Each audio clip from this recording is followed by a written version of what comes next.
And to that piece of lieutenant that's always on his podcast, bash us, him.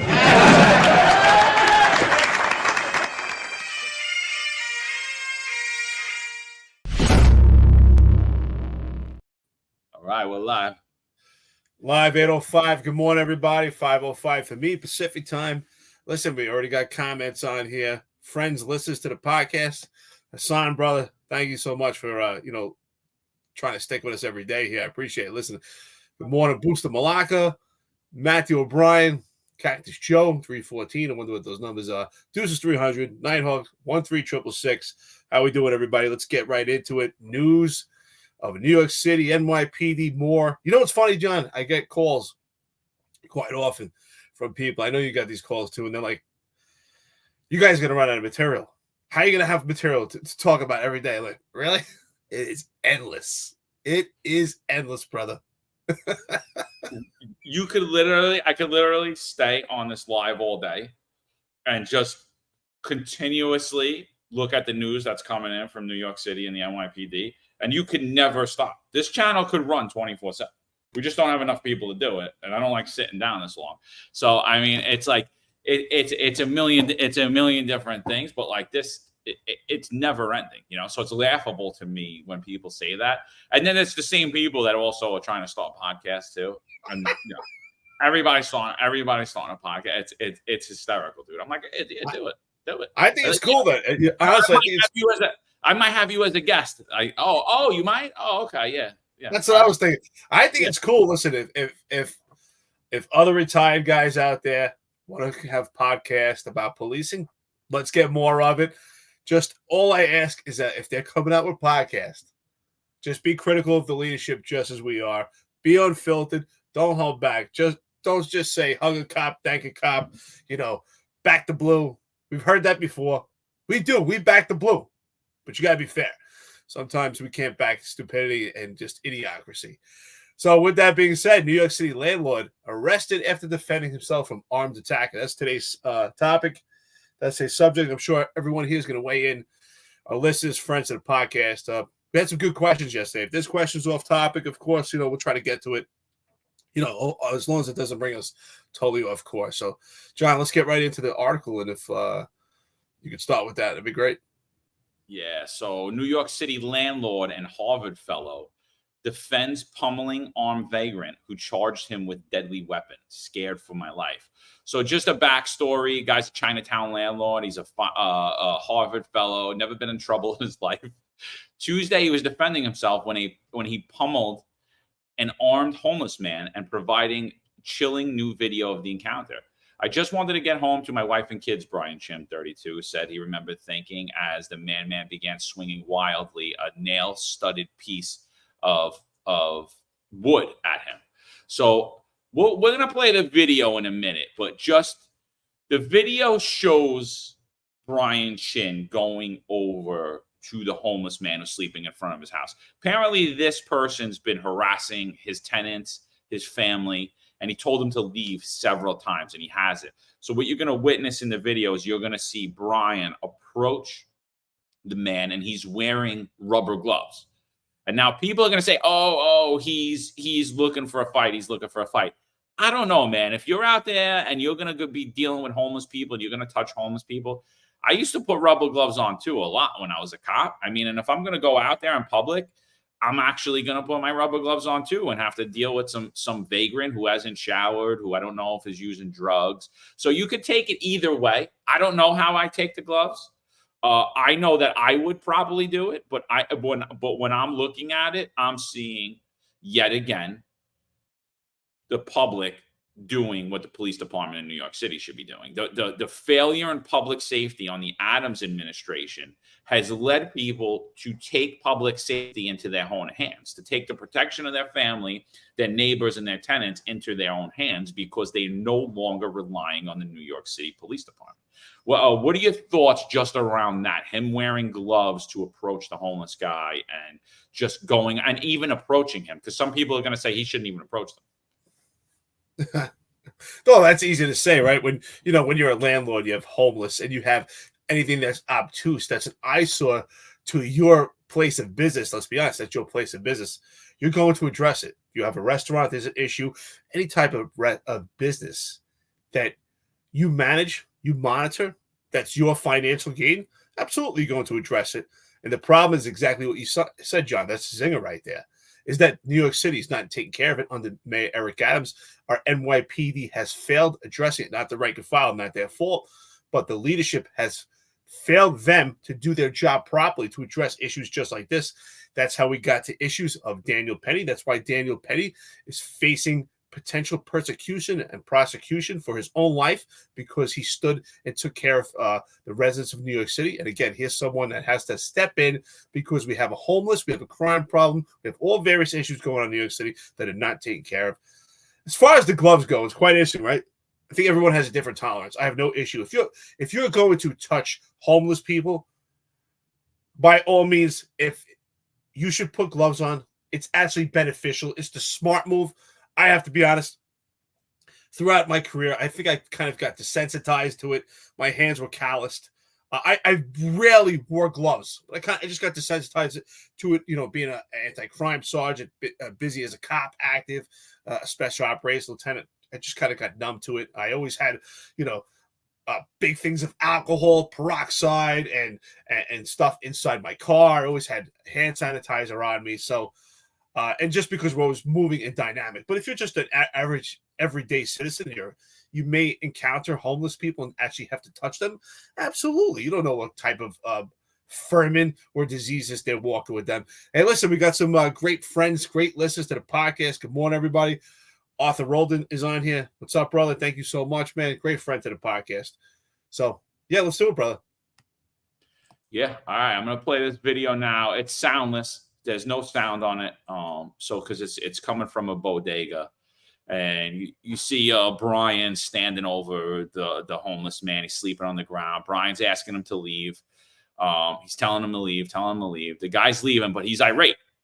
And now I don't see really Brian in a threatening manner. There's 4 ballards on the street, like big yellow things, and Brian's hands on the ballard as he's talking to the guy. Now Brian's walking away, the guy's leaving, and the guy's yelling and cursing, obviously, and he's still yelling at Brian, and Brian's still walking away. Now the guy goes right back, and he's continuing to yell. And this video, I assume there's a lot more to this, but now he's following Brian. So now the guy gets a chair, and he's smashing the chair against the newspaper stands and the yellow ballards that are in the street. He's smashing it into pieces. Okay?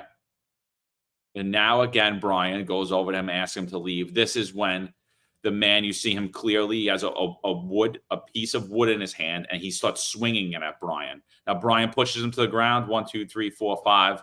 It looks like 6 punches Brian deploys in about 4 seconds and incapacitates the individual with the wood stick that he just got from the chair that he just swung at Brian. Now, Brian calls 911. The cops come. Who gets arrested? I can't stop laughing.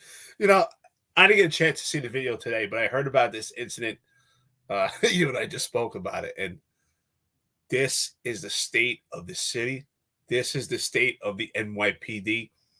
The rank and file are now subjected to make decisions that are just completely stupid and total idiocracy because of the leadership they're under.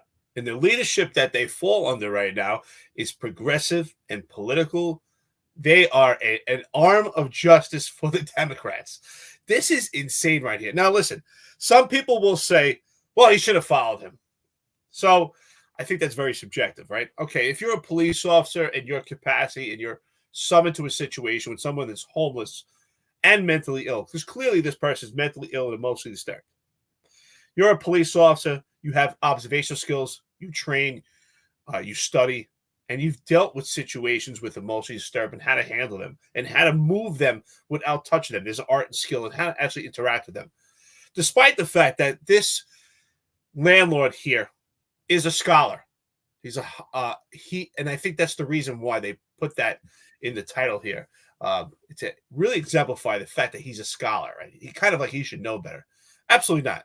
I've met some of the most intelligent people that are educated when it comes to books, but they lack social skills. And I'm not saying that that's the case with this particular landlord here, who's a Harvard Are you fellow. socially awkward? What's that? Are you saying he's socially awkward?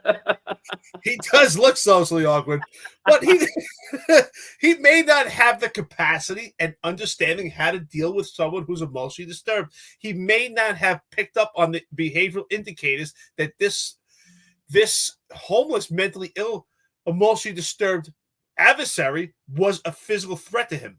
He may not have picked up on those cues. I don't know his life experience, and the fact that he's a Harvard fellow to me has no bearing on that. But clearly, he didn't pick up on those cues. He approached him. He's trying to take care of the situation. He probably didn't think he was actually going to be in a tussle or a physical confrontation. And sure enough, it turned on him real quick. And that's the status. And he defended himself, which he has the right to do. And he was arrested for it. So there's arguments on why he's arrested for it. But John, I think you both and I agree, probably because he's an easy target. He's someone who's a scholar. He's someone that doesn't get arrested. He's not a criminal. Because God forbid we go after a criminal, then we have a problem. But this is the standard of justice that we have now. So Donald Cannon asked, just a question, but shouldn't the one thing he should have done was call the police first instead of dealing with the man?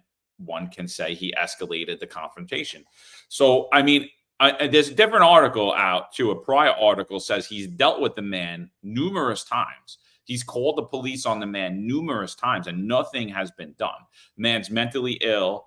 And so I think, when you're in your neighborhood, you're going to be more apt to just start to, and someone that you've dealt with time and time again. Now, if this was the first encounter with this person, I'm going to say Brian's wrong. I'm not going to say that he should be arrested for punching someone 6 times that swung a fucking, excuse my French, that swung a wooden stick at him with a nail sticking out of it. I'm not going to say he should be arrested for that, but I'm going to say that he escalated the situation. He should have at that point called 911, called the cop, or actually just walked away and went home. But he's dealt with this individual over and over again, and he has to deal with this individual every day. So I think he's doing what traditionally has been done in New York City now, especially going forward, the emasculated police department and really the lack of resources for the New York City Police Department to do anything to stop this man from sleeping in front of Brian's house and harassing people for money or whatever else. So Brian's doing what everyone else is doing, what a man should do, saying, get away from my house, get away from my property, stop bothering people. Nobody wants you here. Nobody wants you sleeping here. So I think I don't blame Brian. If he's dealt with him numerous times, I don't blame him for going over, because at some point, what are you going to do? Nobody's helping you. Police department's not helping you. How many times should I call 911? For what? You call 911 to get an attitude from the local cops that, what do you want us to do? What do you want us to do? Brag, blah, blah, blah, blah, blah. This, and now Brian's the one facing brag, right? So again, I think this is a failure in public safety. Let's read into the story a little more. Chin, a graduate psychology student and a teaching fellow in the Ivy League School Division of Continuing Education, said the terrifying showdown began after he spotted the vagrant on the ground outside the subway station, Christie and Grand Street in Manhattan, around 8:30 p.m.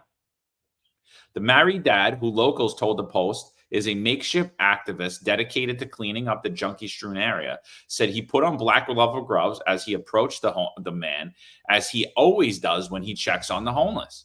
You don't bend over, because we see so much here. People in the park that use K2, and the moment you wake them, or the situation can turn violent, said Chin, who publicly decried crime in a neighborhood after a vagrant murdered one of his tenants in 2022. Chin said he asked the guy if he was okay. I recognize him because he was the panhandler that had been frequently hanging out at Grand Street, and he has never been violent to me, the landlord said. I asked him, are you okay? Do I have to call the cops? Do I have to call the ambulance? Nothing, Chin said. Then the landlord appeared to kick the man, the video showed. Chin tapped him on the butt to see if he had OD'd and needed medical attention. So I just give a backstory before you go real quick. People are going to say, he hit him, he kicked him.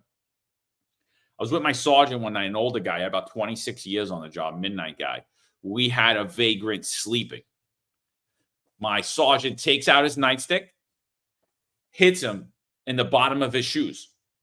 Boom, boom, boom, boom. Not hard, Boom, boom, boom, boom, boom, to tap him. Reason he took out the nightstick and tapped him in the bottom of the shoe is to wake him up, is because what Dan said is actually, he's 100% right. You wake up a sleeping guy that's potentially on drugs, he's going to jump on you. Next thing you know, you're going to be in a tussle. He's 100% right. So I think he does have some street smarts, Dan. He's showing you right there. The kick is actually to wake him up. Hey, what's going on? Get up, get up, get up. And funny story to that is, an inspection sergeant rolled by, jumped out of the car, started screaming at my sergeant. We almost got off duty. I was like, my sergeant didn't do anything to him, but there were actually firemen on the scene, and one of the firemen was a cop, and he was a former NYPD guy. He flipped out on the guy. He's like, hey, who the hell are you? Blah, blah, blah, blah, blah. I was ready to put him in handcuffs, even though he was an active sergeant, because he came out like a maniac and he didn't even know what he was talking about. He was just some random inspection guy. It was the weirdest story ever. But the fire guy, actually FD fucking, FD like got the guy back in his car and he left. But I told myself, I was like, I would have locked that dude up. He was off duty. I mean, we could have called the duty captain. Like, I don't know what the hell was that about. But even an active NYPD sergeant saw my sergeant hitting the homeless guy on the bottom of his feet, not hard, with the nightstick. And he made it like my sergeant was being an abusive. And he wasn't. He was the furthest thing from an abusive guy or a bad cop or anything. He was actually a great cop. And so it was just a crazy scenario. But I think Dan does have some street smarts. Yeah, it appears to be that way. I mean, listen, anytime we've ever responded to incidents, we've seen it before. EMS does that time and time again, where someone's sleeping, they'll take their knuckles and rub it into someone's chest, and they kind of lock their arms out to create some distance. When I was in the Marine Corps, we used to call it the 30-second pass. So when you're in boot camp, anyone on this thread, if you're any listeners or friends of the podcast, if you were in the service, maybe you can tell me if this is something that you guys used to talk about.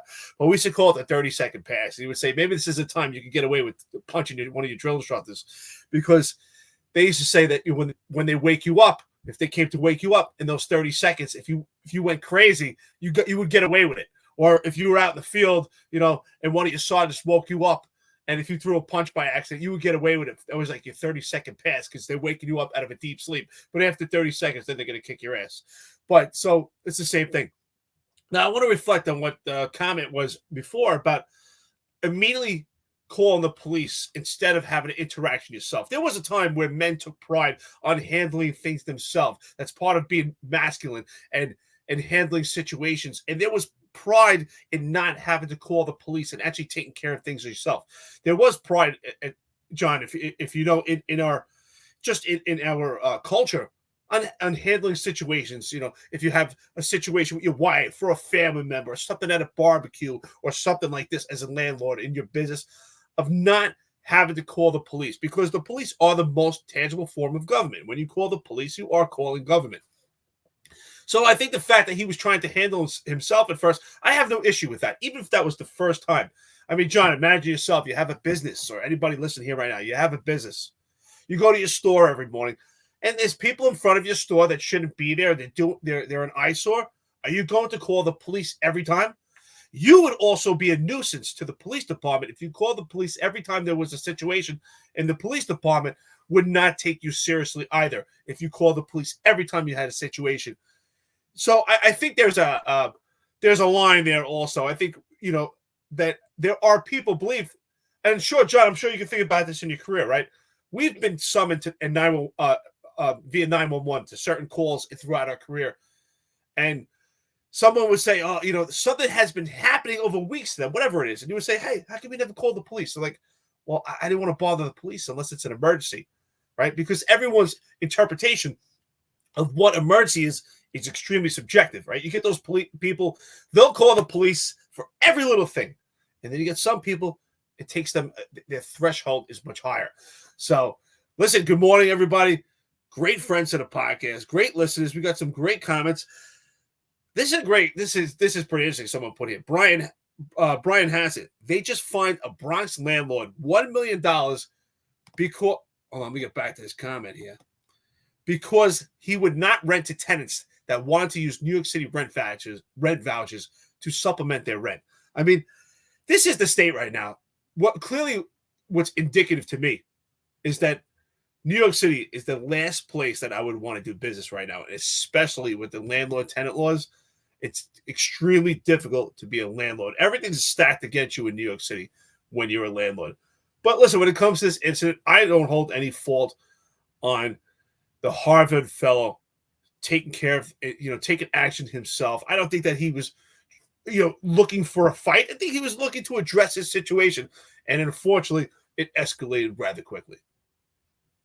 Yeah, so Sherry actually gives some good advice that I honestly, Sherry, I gotta say, this is the first time I've ever even heard this, and I would have never gave this advice when I was on the street. So I'm gonna read out what Sherry said. She said, "I have found that over the years dealing with many homeless, I call 311, but not the police. I call the social service and they come within an hour. They are the best."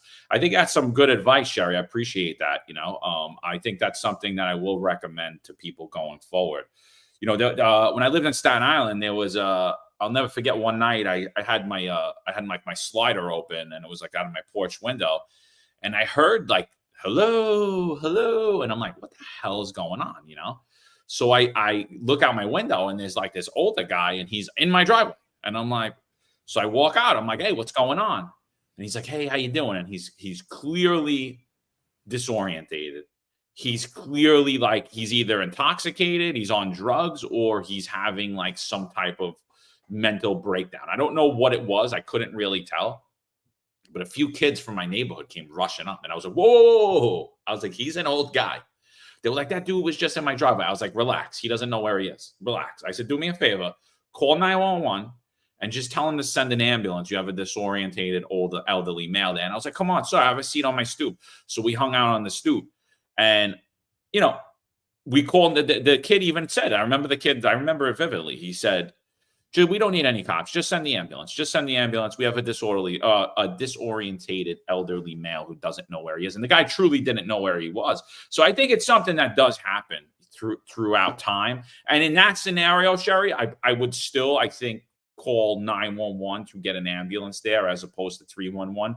But I think you're right when it comes to the homeless, 100%. But if it's someone that's disorientated, someone that possibly needs medical attention, I think that the ambulance route is better to go. If they're dangerous, then obviously you got to call the police. This elderly male, he was not dangerous. I mean, he wasn't a danger to me at the moment. And then even my neighbors came out of the house, and so things could go bad taking things in your own hand. They were young. They didn't really understand. They had newly purchased their homes. But they followed my lead, and the male went to the ambulance, and I hope he found his family after that. I don't know what happened, but I think that's great advice, Sherry. Thank you for that. I think it's great advice that Sherry put. Absolutely. It's quite interesting. But unfortunately, I do think that is extremely effective when the police department is actually at its strongest and getting support that, because these things quickly turn in a second. I'm sure you've dealt with the same thing. You have emotionally disturbed, someone who's mentally ill, and they're pretty much voluntary. They don't appear to be any type of threat. They may be disoriented, but sometimes there are certain triggers that they may hear, just certain sounds or something that you may say that reminds them of something else, and things turn vastly quick. And immediately you can find yourself in a situation with someone you may have to go hands-on, because unfortunately they're extremely unpredictable. Even with the best observational skills and experience, the volume of emotionally disturbed adversaries that we have dealt with. So in many cases, you make contact 311 and have social services respond. And when the police department was getting supportive, the social services found themselves in a pickle. If they called 911, they would get immediate response, and the police department would handle it. But right now, under Mayor Eric Adams, with the leadership and the position that they're in, unfortunately, you may not get the same response from the police department. And I'm not holding against the rank and file, but it's unfortunate the leadership and the dire straits that the police department is in right now because of legislation and also weak leadership. So you may get a different response. So it's quite interesting. I have to be honest, I wasn't even aware that you could contact 301 and have social services respond. I was a special operations lieutenant, anti-crime sergeant for a very long time, so I wasn't doing patrol. So that's a great resource, and that's what I think is so great that we have friends and listeners on this podcast. You provide great thoughts and weigh in with your experience also, and that's why we say, that's part of our slogan on the back of one of our T-shirts is "We are the experts," and that's exactly when we say "We are the experts." We collectively as a whole, anyone in this field or whatever field that you're in, you become an expert in that field and with your subject matter. So I appreciate it. Thank you so much, Sherry. Donald wants to know, Sherry, got a question for you. What would you have done? I think she just said it. She said she would call 311, and she said, and she went on to further state that the social services has the social worker send a call, usually with two gentlemen. No, call EMS, talk with the guys. They are trained. They call EMS or PD if needed. So I think she kind of did answer it. But Sherry, if you want to know, if you want to respond further. Ron Layson, do we know if the illustrious New York County DA kept the charges? Self-defense is affirmative defense. Yeah, let's get further into the article. He kept the charges. Brian's facing criminal assault charges right now. Let's get further into the article. Let me bring that back up. So he said he recognized them, right? I asked him, are you okay? Do I have to call the cops? Do you need an ambulance? Nothing. Then the landlord appeared to kick the man in the video shows. Chin said he tapped the man on the butt to see if he had OD'd and needed medical attention. Again, I don't see any issue with it. We have so many drug overdoses and death, pretty much every conceivable horror that you can imagine, he said. Immediately, he woke up after that and just started screaming. I was like, whoa, dude, don't. Let me call the cops. Something about the word cops triggered him. He picked up a metal folding chair and started smashing everything around him. Chin said he briefly left to go to his nearby office to use the bathroom, and then he returned because the horrific slaying of his renter, Christina Yuna Lee, 2 years ago, still haunts him. For those of you guys that don't know this story, it's absolutely terrible. This is around the time when Eric Adams is talking about everything's a perception. I mean, he's still doing this 2 years later. But Christina was followed home. I didn't know that this was Brian's tenant, which is horrific. So pretty young Asian woman. She's followed home from work by a homeless vagrant. He pushes his way in, sexually molests Christina, and then murders her. So, I mean, I'm going to think that this dude is pretty sensitive to what's going on around him. And I think probably everyone should be. Especially after the murder, if someone's acting violent, I just like to stand by the front door just to make sure that no one gets followed in and all my tenants are safe, Chin said. He said the vagrant had to come back to the scene looking for me for the first time, armed with a weapon, a wooden thick glove with nail spikes through it. That's when he pulled the club from his back, raised it above his head, and started charging at me, Chin said. So I'm going to say right here, here's Christina for you. Beautiful young girl. I mean, this is horrific, dude. I would be the same way. I think I'd be done. I'd probably have a little security booth in front of my building at that point. If I could even live there still. If I could even live there at that point. I remember this story so vividly, especially my buddy Sahi Shemesh, who owns Krav Maga Experts. He also does a podcast called Krav Talk.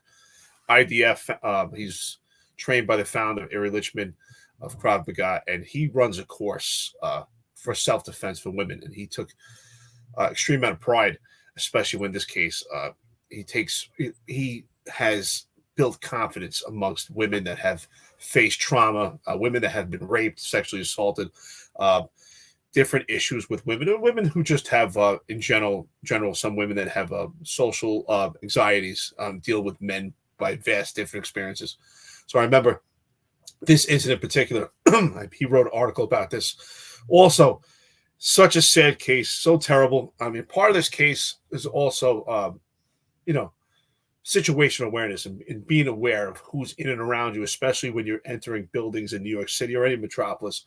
Being aware of who's in and around you and making sure that you let people know that you are aware that people are in close proximity to you. This was a crazy case. And that's what's so important that we talk about. Context matters. Subject material matters when it comes to an incident, right?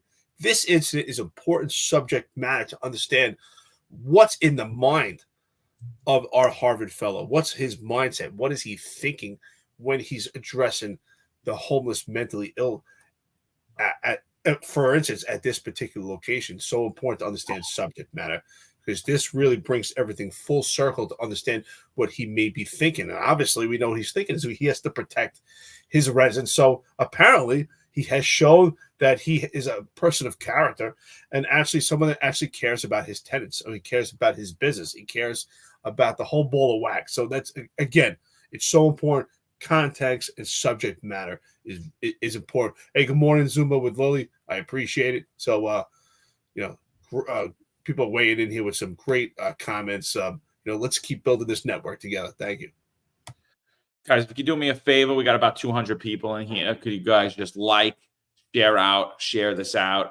If you're on X, if you're on Rumble, if you're on YouTube, let's get some more people in here to weigh in. I think, dude, honestly, it's really heartbreaking because this dude should be getting the key to the city, in my opinion. And even if you want to say, oh, he shouldn't have approached the dude, he shouldn't have did this, he shouldn't have did that. I mean, look at the totality of the circumstances. He had this girl followed into his building that he owns by a vagrant and murdered. Think about that. I mean, this guy should get the key to the city, not Fat Joe, not all Eric Adams celebrity crushes.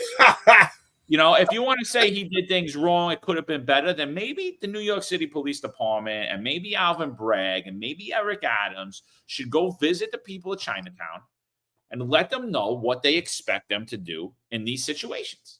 What do you want them to do? I mean, this was the best. I mean, Sherry, I'm gonna say it again. Sherry Allball again. She gave better advice than the mayor of New York City. She gave better training than his two lieutenants. His two lieutenants, both with over 40 years of experience. Two lieutenants active, both in running all different types of units. And we didn't know that. We didn't know. Call 311 and they send social workers and men, and then they'll. I had no idea. No idea. I mean, so Sherry, I got to applaud you right there. I mean, that's you're given better training than the New York City Police Department. I appreciate that. I think everyone should take that advice. And now here we put on the citizen, on the civilian. Obviously he's still going to have a heightened sense regardless what he's told. He's hyper vigilant. I'm sure the entire neighborhood is suffering from PTSD of this situation. This is a young girl. You've seen her go back and forth to work. You probably interacted with her, spoke with her. She sleeps either above you or underneath where you sleep, and where that place was, she was murdered. I mean, you talk to victims of burglary. You talk to people where there was a murder in their neighborhood. I mean, I experienced it myself as a young boy. When Yusef Hawkins was murdered around the block from me. I mean, I was sick to my stomach for 2 weeks. I was throwing up, and I was like, "Oh my God, I can't believe what just happened. I can't believe this happened." And you feel violated. The sanctity of your home feels violated. So I think they're suffering from a lot of trauma as well. And that's not taken into account either. So he's asking the homeless man to leave to protect his neighbors, to protect his tenants. And the homeless man takes out a wooden stick with a nail on it and swings it at his head. And Dan, in 5 seconds, throws 6 punches, and somehow he's the bad guy, and now he's the criminal. I mean, why? In your opinion, right there, you show up on that job, Eric. You're the sergeant. You guys are telling you, all right, yeah, the homeless guy's knocked out. He swung a stick at him, but this guy's saying he punched him in the face. What are you doing? Well, that's why it's so important. I would teach my men and women, I'm sure you did the same thing, is that you have to be a critical thinker as a law enforcement professional. You just can't be a doer, right? I would always say that's so important when we would build a team. We always have to have some people that are critical thinkers. You're going to have some people that are doers, but you have to have critical thinkers, and you actually have to look at a situation. You actually have to peel it apart. You have to actually get that subject matter. You have to find out the context of the situation. Right. So that's what we don't have at our disposal. When we have videos of use of force in situations that we analyze and we give perspective, what are we missing? We're missing context and subject matter to make a full investigation. These are assessments based on information that we have. But when you're a police officer, you're a law enforcement professional, and you're on the scene, that's why you interview witnesses. That's why you try to get as much information as possible to make the best decision of what you have at that point. Because it's understanding, I believe, at least in regards to some of the comments that we're getting here, there's not necessarily a right and wrong. For some, they'll say, well, he shouldn't have approached. So I don't believe necessarily in right and wrong. What I believe is there's actions and consequences. So you have to ask yourself, if I take action, whatever actions, if I have a conversation or I put my hand on someone, or I move them without touching them, what are the potential consequences, right? And so how I like to reflect on that is, let's look back. If anyone listening right now, which I know some of our listeners here were with us when we did a podcast with Paul Manicone from Just Right PD, where we analyzed an arrest situation of a surfer on a beach in Belmont, New Jersey. Again, I'll say, not necessarily is there right and wrong. Are those cops right or wrong? Technically, they're right. They have town ordinance. But I believe in actions and consequences. So if they take action for someone not having their beach badge, what are the potential consequences? How is that going to play out? So it's the same thing here. When he takes action, what are the potential consequences? Honestly, I hold no fault. This is their business. So important. When someone is charged with a crime, in order to be charged or convicted, when the justice system was not political, you have to have intent. You have to have intent to cause someone injury for it to be convicted of assault. So what was his intent? His intent is to address his business. His intent also may be to feel as a protector. He may feel responsible for the death of this beautiful woman that lost her life, an untimely death to some savage animal. So he may feel responsible. And so the cops have to get that information on the scene and dig up all this information. Absolutely, he should not be arrested. The totality of the circumstances should have been determined at that scene. Now, if the scene is, if it's so hard to determine, you have two people that are mutual combatants and you can't determine, and you make the arrest, and then further information just comes to light, and we determine that someone was an aggressor and the other person defended themselves, that would play out in court. But in this particular case, I do believe, based on the information, the observations, it could have been determined and not make the arrest. This is absolutely walking stupidly. This is playing politics.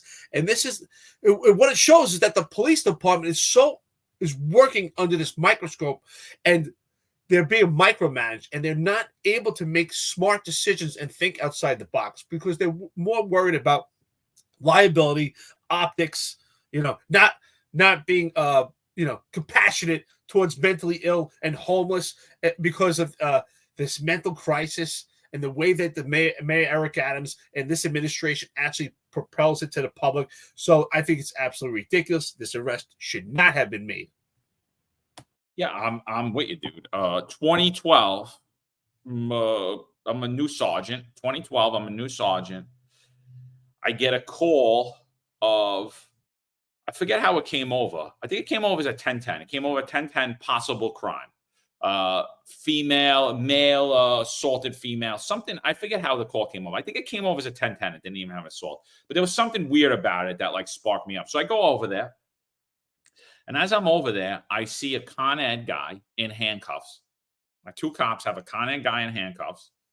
There's a drunk Mexican guy inside of an ambulance, and there's a pretty Chinese woman with a small little white dog. I forget what kind of dog it is. I'm not too good at knowing the breeds, but so I'm like, what's going on? I say to the cops first, what the hell's going on? They're like, oh, this drunk guy was bothering that Chinese woman. So the guy came down on the bucket, punched him in his face. So, we're going to lock up the Con Ed guy for assault 3. I'm like, excuse me? He's like, I was like, I go to the woman. I'm like, stay right here. I said, do me a favor. Bring him over here. I walk over to the female. I'm like, what happened? She's like, I was walking. That guy tried to bring me into the bushes and rape me. She's like, he didn't get it. He started grabbing me. He's drunk. He was following me for blocks. She goes, that guy came down from the bucket in Con Ed and saved my life. I was like, come here, both of you. Bring him over here. Take him out of cuffs right now. Go put handcuffs on the guy in the ambulance.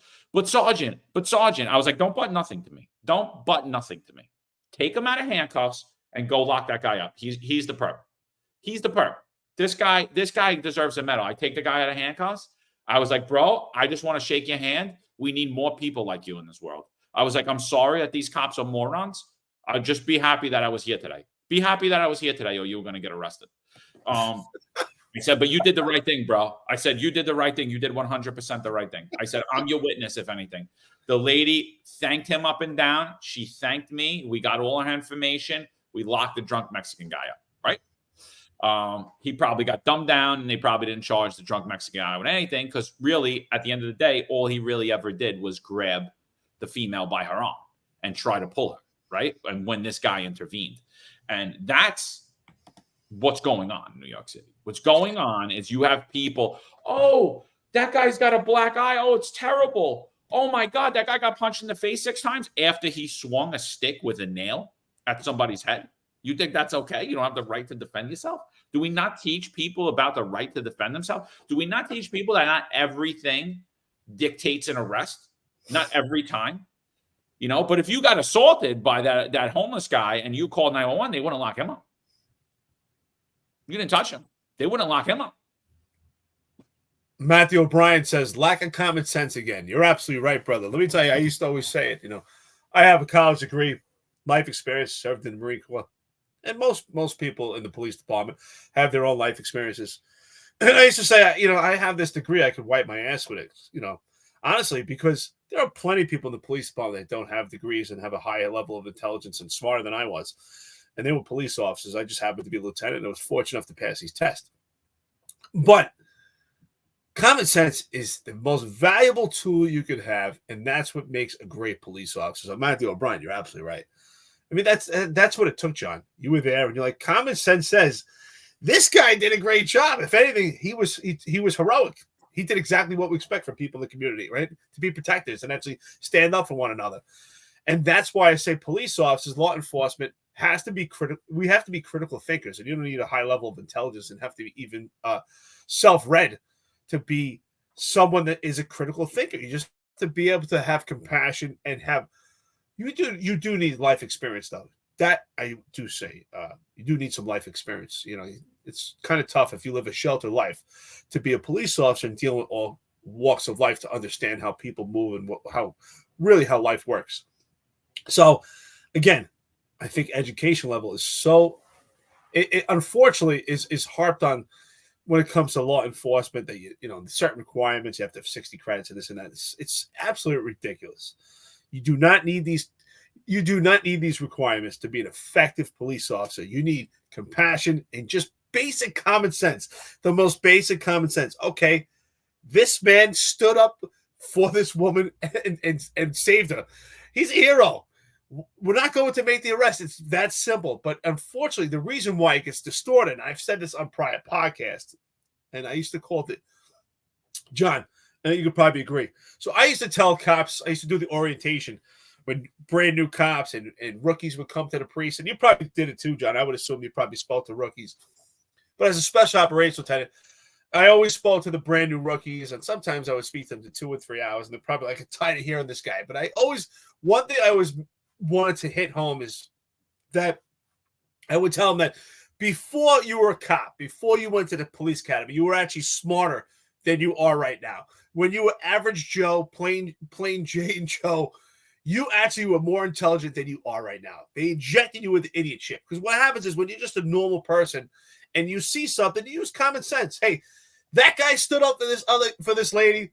That other guy is going to be arrested.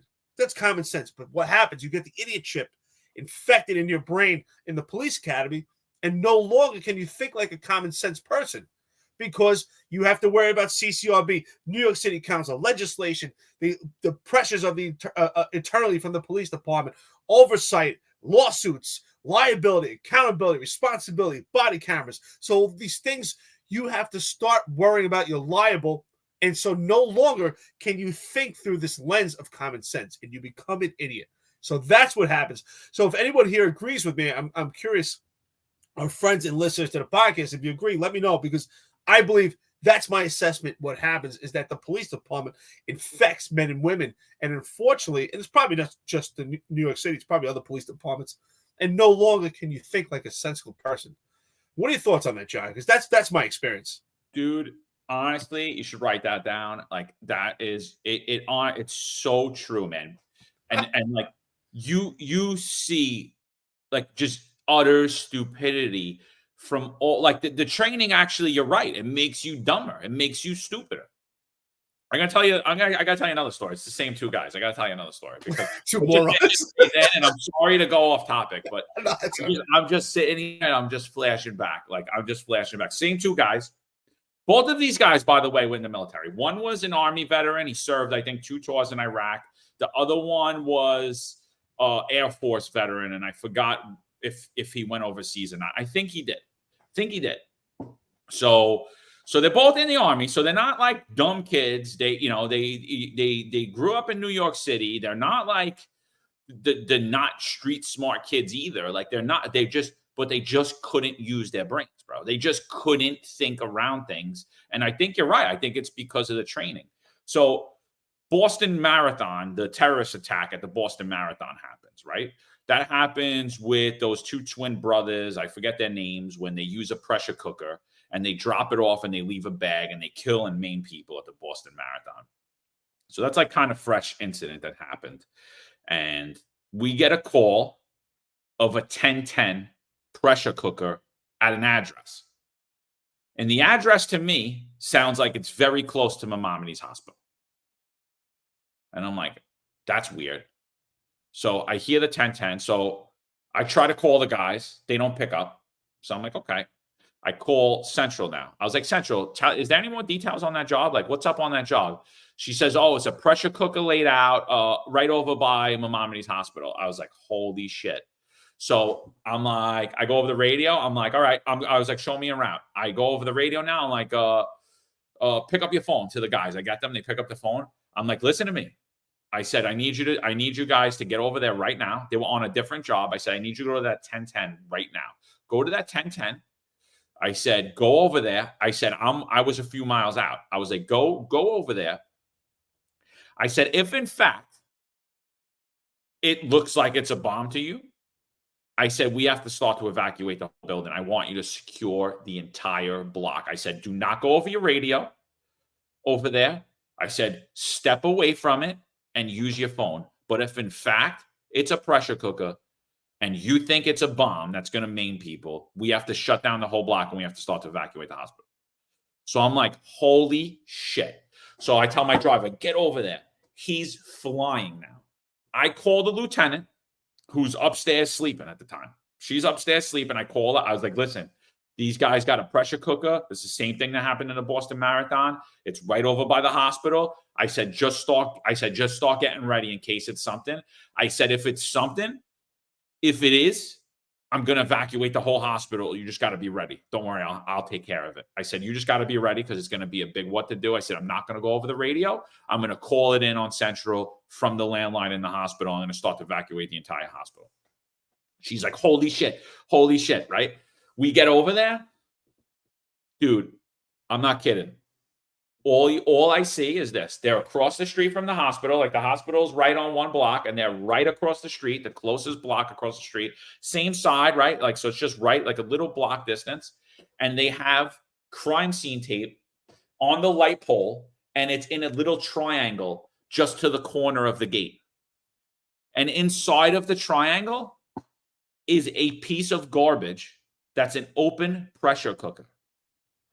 My adrenaline is so flowing that when I see this thing, it does not look like it looks like it fell off of the garbage can that the garbage was at on the other side of the gate, and they circled off this much. Oh, and I'm leaving one part of the story out.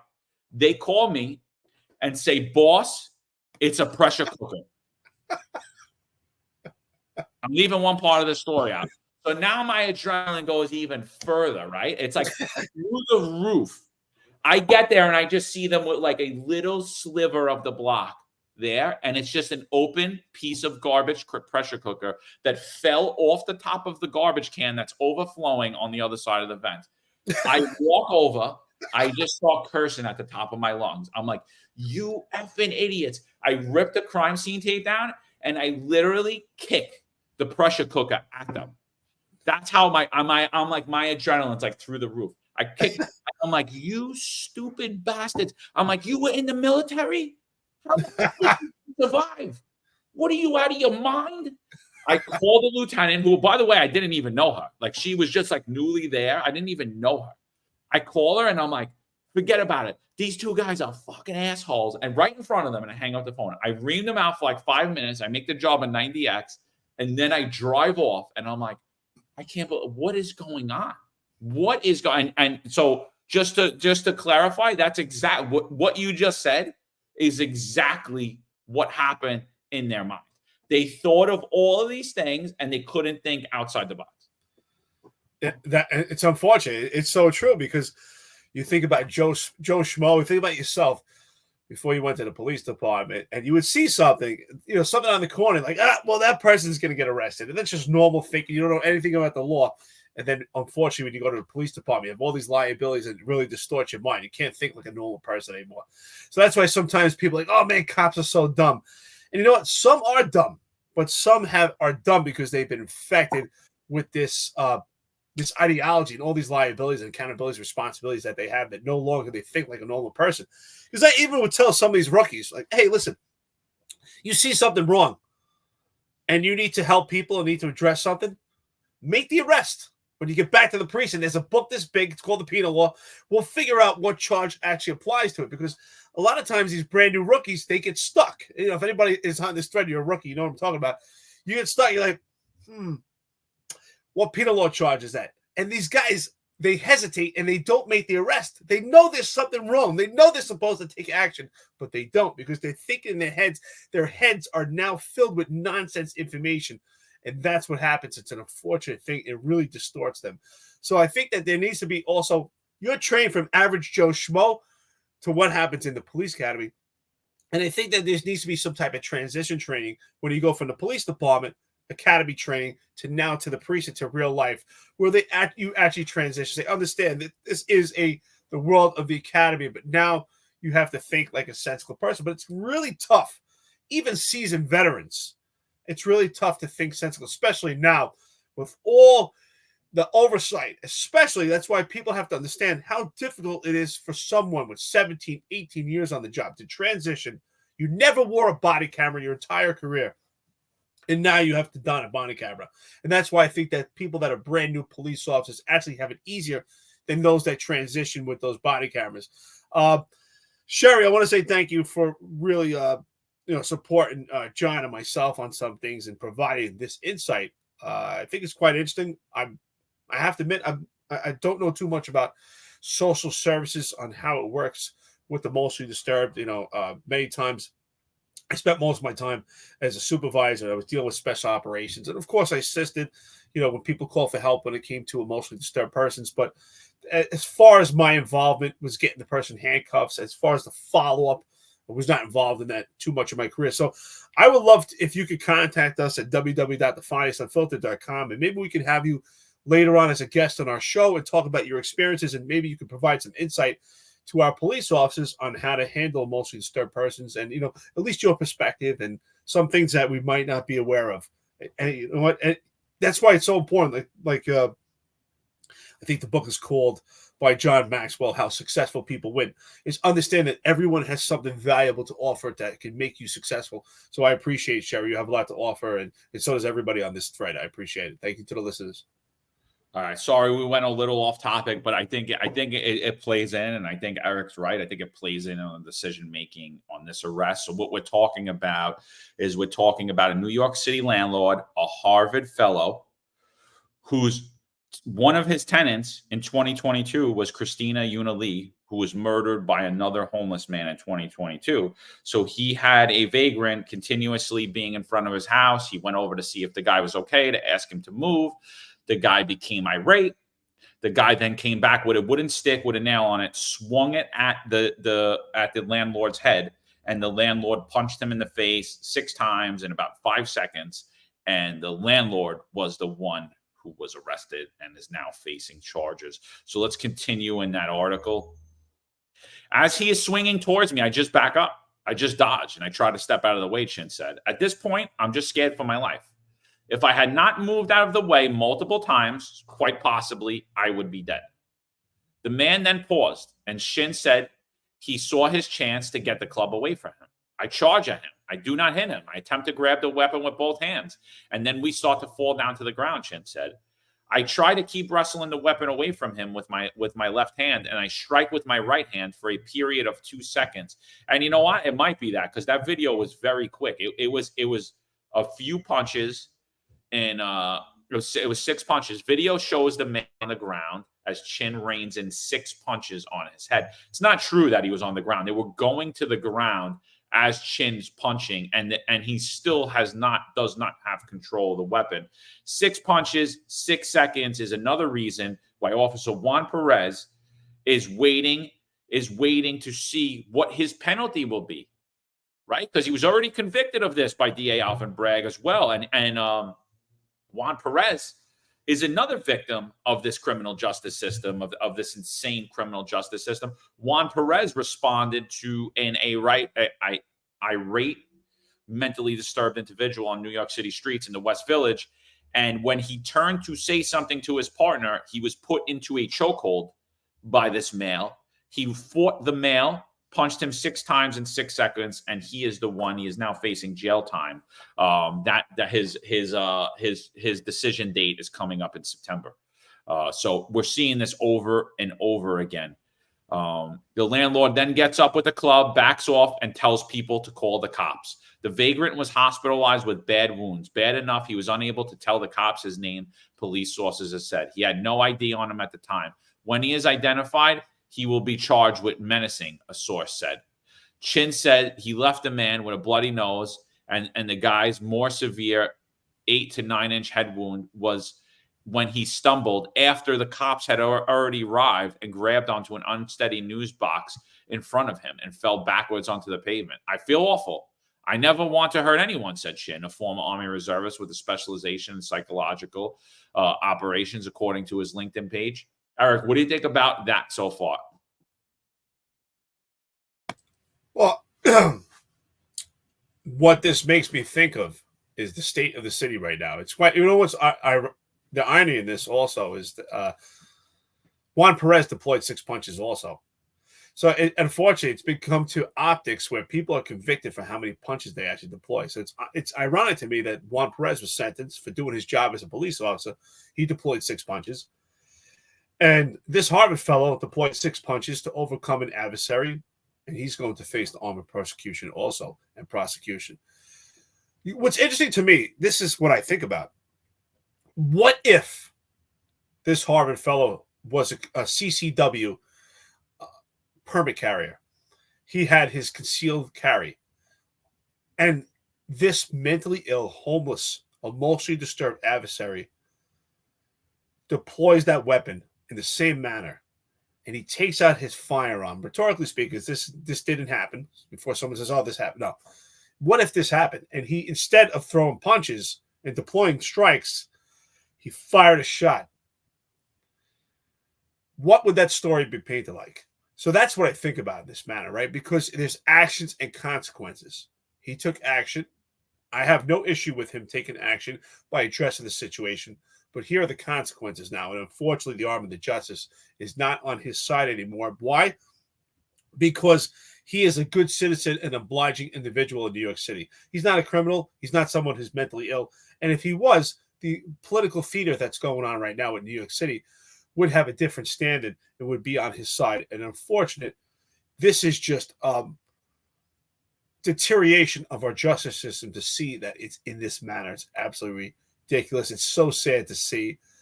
Honestly, I support him. I stand by him. I think he did absolutely nothing wrong. Absolutely nothing wrong. Neither did Juan Perez, and we can compare both incidents. And Juan Perez was acting as a police officer, and this Harvard fellow was acting as a business landlord owner, taking care of his business. And both are being persecuted and prosecuted. That's the standard of justice in New York City right now. It's really sad to see. And people have to wake up. We really need our listeners and our friends to speak out also. The squeaky wheel gets the oil, because it's the state of the city right now. And this could be anybody. This could be anybody. Plenty of cops are landlords also. You find yourself in a situation as a landlord, particularly as a police officer. Of course, it's tough to take action because off duty, you're the arm of justice and also the arm of the police department, which weigh much more further on you. But this is a sad state of affairs, John. Jose Alba, Jose Perez, Daniel Penny, now this gentleman. I mean, these are all good people. These are all good people that, because of the failures of public safety in the Eric Adams administration, Jose Alba eventually got off because there was so much community outrage, but that didn't stop Alvin Bragg from trying to go in to prosecute him, but then he winded up dropping the prosecution based upon the community outrage. But these people did absolutely nothing wrong. These people were put in this scenario because of the failures in public safety in New York City and in New York State. It's horrendous. It's absolutely horrendous. Chin was charged with felony assault and faces 7 years in prison. Felony assault for 6 punches after he was swung at with a wooden stick. Chin believes he was wrongfully charged by Manhattan District Attorney Alvin Bragg's office. He said multiple witnesses backed up his claim that the homeless man was the aggressor and I was defending myself from a deadly weapon. While he feared he would be killed during Sunday's confrontation, Chin said, I am now even more scared for my life. I'm facing 7 years behind bars for a felony assault rap.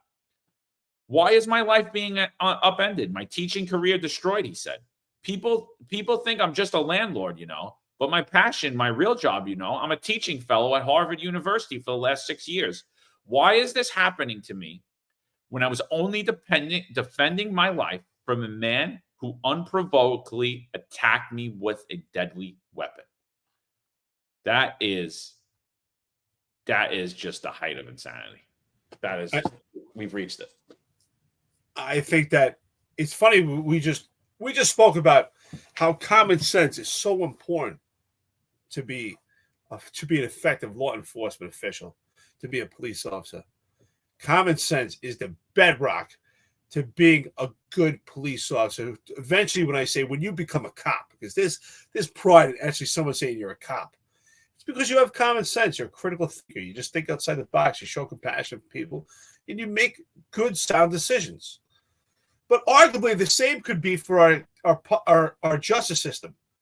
I'm sure Alvin Bragg and our other DAs are highly educated. They've went through law school, so they have an extensive amount of training and education. But these people can no longer think with common sense either, John, because they've been infected with their political woke progressive ideology. Their decision-making is infected by politics. And that's why our founding fathers, as young as they were, they believed in the Constitution. They believed in common sense. They believed that it has to be apolitical, that our justice system has to be blind. Because I don't know how. It's amazing that our forefathers knew that we would come to this day in our country, that the legal system, our justice system, is infected with politics. And no longer does common sense take hold. Common sense would tell you that Daniel Penny should get a key to the city. Juan Perez should get a key to the city. Jose Alba should get a key to the city, because you mentioned keys to the city, John. And so should the Harvard fellow, who stood up and were acted as protectors and acted as people in the community that we should look up to and say thank you for standing up for others. And yet we condemn them. And that's why, at the same token, what do these woke progressives want from Daniel Penny? What do they want from our Harvard fellow? What do they expect from them? How do they expect this to play out? Should the city just be overrun by mentally ill, emotionally disturbed, those that are in crisis, criminals? Should everyone else just stand back and say, okay, the city's yours? I mean, ultimately, is that what they... Because the Harvard fellow, his hands are tied, clearly. Other people will say, well, I'm not going to do anything, right? Daniel Penny, people said, I don't want to take action. Now you see an incident like this. You're a landlord saying, I'm not going to take any action at all. What do these woke progressives want? No longer can we think with common sense. Again, I believe they want this city overrun by the criminal society, by homeless, by people that act erratic. Because these good everyday citizens are handicapped. But who's also handicapped? If you do call the police, you do summon them, they are also handicapped, because Juan Perez could be your police officer that's responding to overcome aggression by this emotionally disturbed adversary, and then Juan Perez then deploys 6 punches. And now we have 2 people convicted. So, John, this could happen. We have 2 people convicted, rhetorically speaking, for handling an emotionally disturbed person. Let's think about it. God forbid tomorrow there's another landlord who addresses an emotionally disturbed perpetrator, gets into a tussle, deploys several strikes, cannot overcome that adversary, and then Juan Perez or any other police officer responds, deploys another 6 strikes, and we have 2 people being convicted for trying to overcome an emotionally disturbed perpetrator. That's New York City. Absolutely disgusting. Absolutely disgusting, dude. Honestly, it's I don't even know what to say about this. This just shows. James LaFranco said it. You can no longer protect and defend yourself against deadly physical force. You know, it's true, James. It's 100% true. In New York City, you know, someone said, "Thank God I live in Florida," and I agree. I feel the same way because they have standing ground in Florida. You don't have to back down. You know, the breakdown in order is a feature, not the bug. It's part of that plan. I mean, it sure seems like it's a plan. It sure seems like it. And, you know, there's a lot of people that are just too stupid to understand what's going on. Alvin Bragg is no friend to the New York City Police Department at all. But yet, he's a friend to Tariq Shepard, Deputy Commissioner of Public Information. That's his friend. Well, he's a friend to Eric Adams, too. Eric Adams. Remember Eric Adams? Me and Alvin Bragg are one and the same. That's an Eric Adams quote. I've quoted that numerous times. You could check Twitter. You could look that up in the papers. Me and Alvin Bragg are one and the same. We have the same stance on public safety. Yeah, he's pictured often with New York City Mayor Eric Adams. He's pictured often with Police Commissioner Edward Caban. He's pictured often with Jeffrey Madry, with Kaz Daughtry. I mean, these people will sit there and tell you that Alvin Bragg is their partner. They'll sit there and tell you Alvin Bragg, and the cops are like, "Oh yeah, like, yeah, wait till they indict you, bro. You think that Christmas photo? You think your Christmas photo with them is gonna matter? You think the little award that you got's gonna matter?" Speaking of awards, I saw that they actually did give Randy Jurgensen an award for I think they gave him the Combat Cross for when he solved the murder of a police officer and ended up getting to a shooting with the perp. So it was funny. Randy still didn't want the medal. He still didn't want the medal. We actually interviewed Randy Jurgensen. For those of you guys that don't know who he is, I highly recommend you go back on the channel and watch that interview. Randy is the author of the book, The Circle of Six, and myself and Eric both read it. It's an unbelievable tale of the corruption in New York City at that time in the 70s. And it details the murder of Patrolman Philip Cardillo at a mosque in Harlem. And it shows how the mayor, along with the upper echelon of the NYPD, worked in coordination to cover up the murder of Philip Cardillo. And till today, nobody was ever arrested for that murder. Randy Jurgensen was the case detective, and he was ultimately forced out of his career for circumventing the rules they put in place to block him from solving the murder and finding out who killed Patrolman Philip Cardillo. So, I mean, he's an unbelievable person. His memory is so vivid. I highly recommend you guys go back and watch that interview. And, you know, I had to laugh because he really was, he didn't seem too happy about it. I don't know how his family convinced him. They said they had to convince him to take the medal. I don't know how ultimately they did, but you know, maybe we'll have Randy back on there because he had some choice words about New York City Mayor Eric Adams on that interview as well, and a lot of other things. He's still very familiar with New York City politics and what's happening in the NYPD. So, but I thought it was funny to see is like, you know, them attempting to gaslight like they actually wouldn't do the same exact thing that happened in the book Circle of Six. Randy was awesome. It was awesome having Randy on here. He still has his wits about him. He remembers the details. What's great about it, if anyone has an opportunity to go back to that podcast where we had Randy Jurgensen on, when he talks about it, you can feel that he puts you right back there. The way he describes it in detail, he remembers the fine details about it. And what's also interesting about it, you know, I read that book, Circle of Six, years before I met Randy. I just never knew I'd be podcasting every time. I never knew where my life would be going. But I read that book years ago. What a great book. The title is so interesting, right? Circle of Six, because it's about 6 people, that political appointees, where was the mayor, the commissioner, and other politicians, Charles Rangel, that really affected and impacted and obstructed the justice of Philip Cardillo and really impeded on this investigation and just created every obstacle. But what's interesting is the title, Circle of Six, right? But really what it's reflective of what's going on right now, because everything has come full circle. The progressives, this woke progressive ideology has brought us back. We've went full circle. We went back to where we were in the 70s, where these liberal policies, just complete deterioration of our city, lawlessness. We are back to the 70s. It's come full circle. It's amazing he's getting his award now, because it's almost like here we are in 2024. And the city went back to the way Randy was policing back in the 70s. So Circle of Six, this whole thing has come full circle.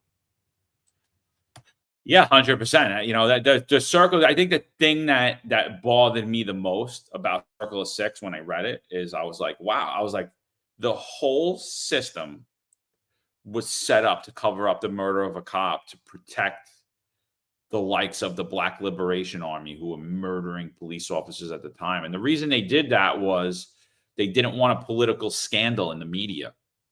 So, you know, I listened to a hearing, I believe it was yesterday's hearing. I'm sorry, it wasn't a hearing, it was a press conference. I did listen to a hearing too. I listened to the Randy Maestro appointment. If we have time, we'll get into it today, but I don't know. But I listened to Eric Adams, and they were asking him about the encryption.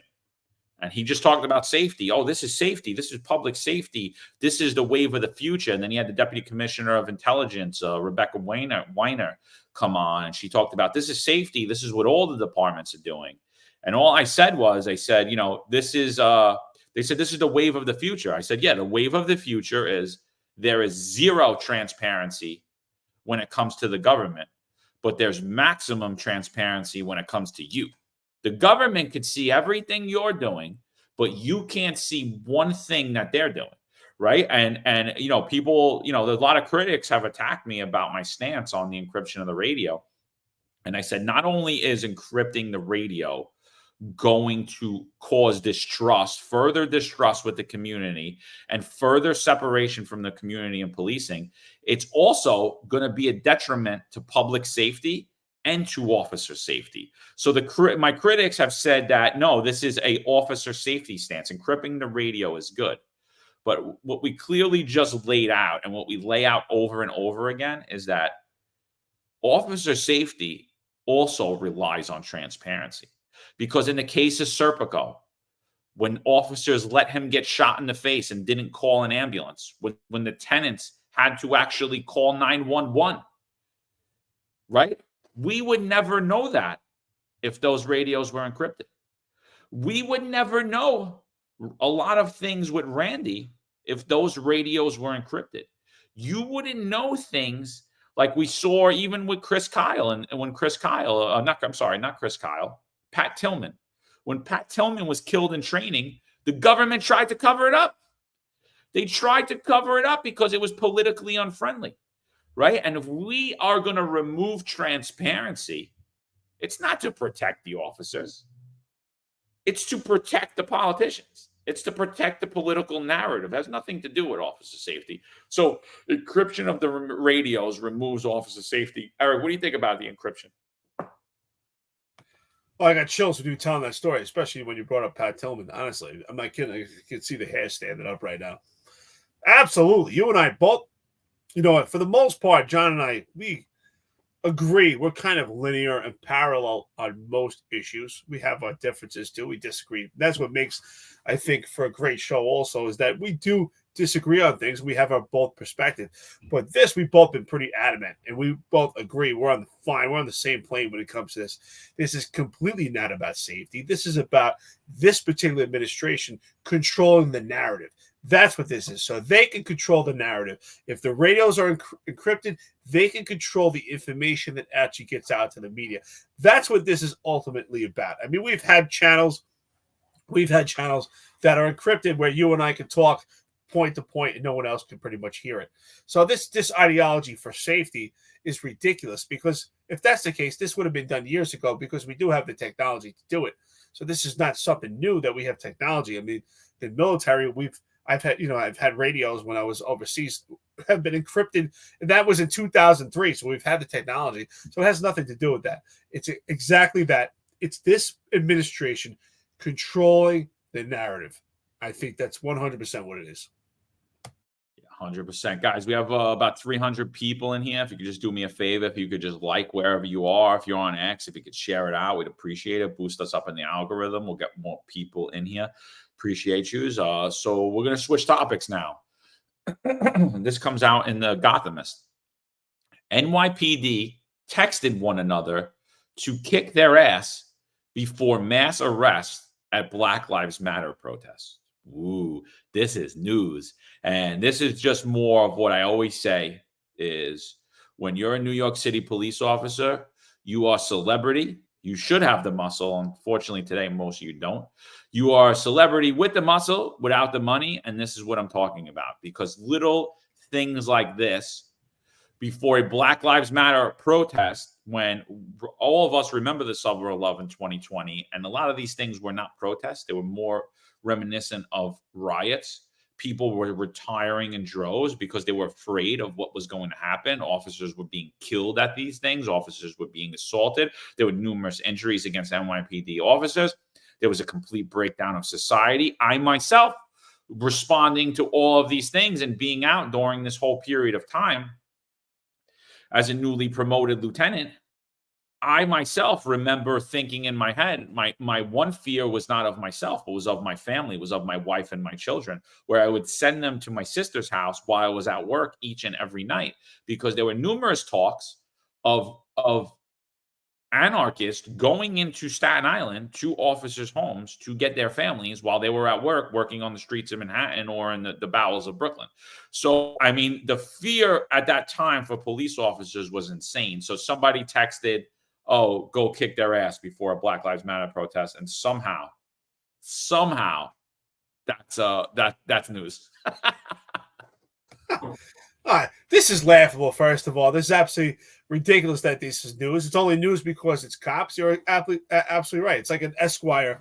This is like Esquire magazine right now. Oh, the cops said they're going to kick their ass. We have no idea the context of these text messages. We don't know if this was a friendly conversation. We don't know if they were joking around, if they're just trying to motivate one another, because it was volatile. I was at, in this particular article, they're actually referring to the Mott Haven riots, which I was actually present at, and I lost vacation days for it. And they were acting like complete savage animals. I took part in a 7-hour deposition lawsuit for that particular incident. They were acting like savage animals. I witnessed a few of these anarchists trying to lift a wheelbarrow to throw it at the cops. They were throwing feces, all kinds of just disgusting, vile stuff that they were throwing. They were acting like savages. It was a mixed bag. Were there people in that crowd that legitimately came to protest? Yes, but it was completely overshadowed by rioters. It was insane. It was violent. It was worked up. It was things on social media. It was FTP, which means fuck the police. Constantly, we heard that police would be attacked. We had 2 cars that were apprehended that there was a clear nexus to that riot. One was a car equipped with Molotov cocktails, and one was another car equipped with numerous illegal firearms. This is what the police officers were faced with. So whatever text messaging was going on, it's absolutely ridiculous. Are they going to kick their ass? Maybe they're motivating each other. They're being prepared for battle. Maybe they're just laughing something off, blowing steam. We do not know the context. These are text messages. Again, just absolutely ridiculous, only because it's the cops. When they put this out, and this is just pure clickbait. Yeah, let's get into the article. Let's see how evil the cops are because they texted each other, kick their asses. Let's see. Is that Talia down there? Talia, is that you? Talia, thanks for listening to the podcast. We appreciate it. Samantha wrote this. And Talia, you open invite. Let us know when you want to jump on. If you want to jump on, I'll send you the link. You could tell everybody about all your issues with the NYPD. Newly unveiled text messages show NYPD officers responding to a 2020 Black Lives Matter protest in Mott Haven, encouraged one another to have fun and kick their ass before police beat pepper sprayed and arrested hundreds of people. I think they were doing the bodies. Were you guys doing the body snatches in the Mott Haven too? You were just rolling up, hide your kids, hide your wife, Hide your husband because they snatching everybody out here. Yeah, apparently with kidnappers. Yeah, there were body snatchers. Let's see. Let's look. There's copies of the messages. Let's see how did the messages come up? Do you see? All right. I don't see it. Okay. All right. I'm gonna pull those up. Hold on. That's big. We need those. Oh, kick their ass. Oh yeah. Yeah. Let's see these crazy text messages. I can't believe it. You guys are gonna be horrified. Julio Delgado. Julio was a captain in the SRG. Not fond of him. Maybe if we have time, we'll get into some stories with him. But I'm not a fond guy of him. John D'Adamo, who's I believe still the chief of SRG at the time. Okay, Julio Delgado. Pollock is keeping us up in the north. He's telling the we're up wherever. D'Adamo. Whedon says to go to PMS. Whedon is the then chief of special operations. Now. D'Adamo says, on my way. Julio Delgado, we are looking for us. So this large group turns. Can we please play too? So what Julio's saying here is if you need arrests, send us, we'll go. Right? Julio's a very active captain. You know, he was a little too active, and I don't think he had the ability to read things correctly, but he was a worker, 100%. 100%. So that's all he's saying right here. This is just lingo. He's saying we are looking for arrests. So if this large group turns, what he's saying is if the large group turns violent, call us in. We'll take the arrest. Then Julio Delgado, 84. The bridge. They're opening the bridge. D'Adamo, stay there. K, 84. Okay, I'm here. Julio Delgado, 2-cop shot, 7-0. Back to Randall. Whedon is asking for SRG captain, according to Cody. Eric is looking for him. Why don't you go out there, Julio, and take care of it? Put yourself over the radio with the SRG field force and go to Chief Whedon. SRG Jessica Lopez now at the time. Kick their ass tonight, Captain. Right? All right. And then she tweets, and then she texts, most of all, stay safe. Julio Delgado will do. So this has sparked an entire article.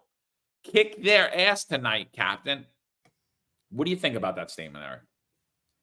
I think Samantha really did a great job putting out this article. How you doing, Samantha? We spoke to Samantha quite a few times. I think this absolutely does not warrant a full article. This is taken completely out of context. They're headed, first of all, this particular riot, the one in Mount Haven, I think was a day or 2 days after there was just burning of buildings, burning of stores, complete looting and rioting in Fordham University. Several cops have gotten their asses kicked. This is, I think, a night or 2 nights after that. We had riots all over the city. Riots were flooding Manhattan and Brooklyn at the same time.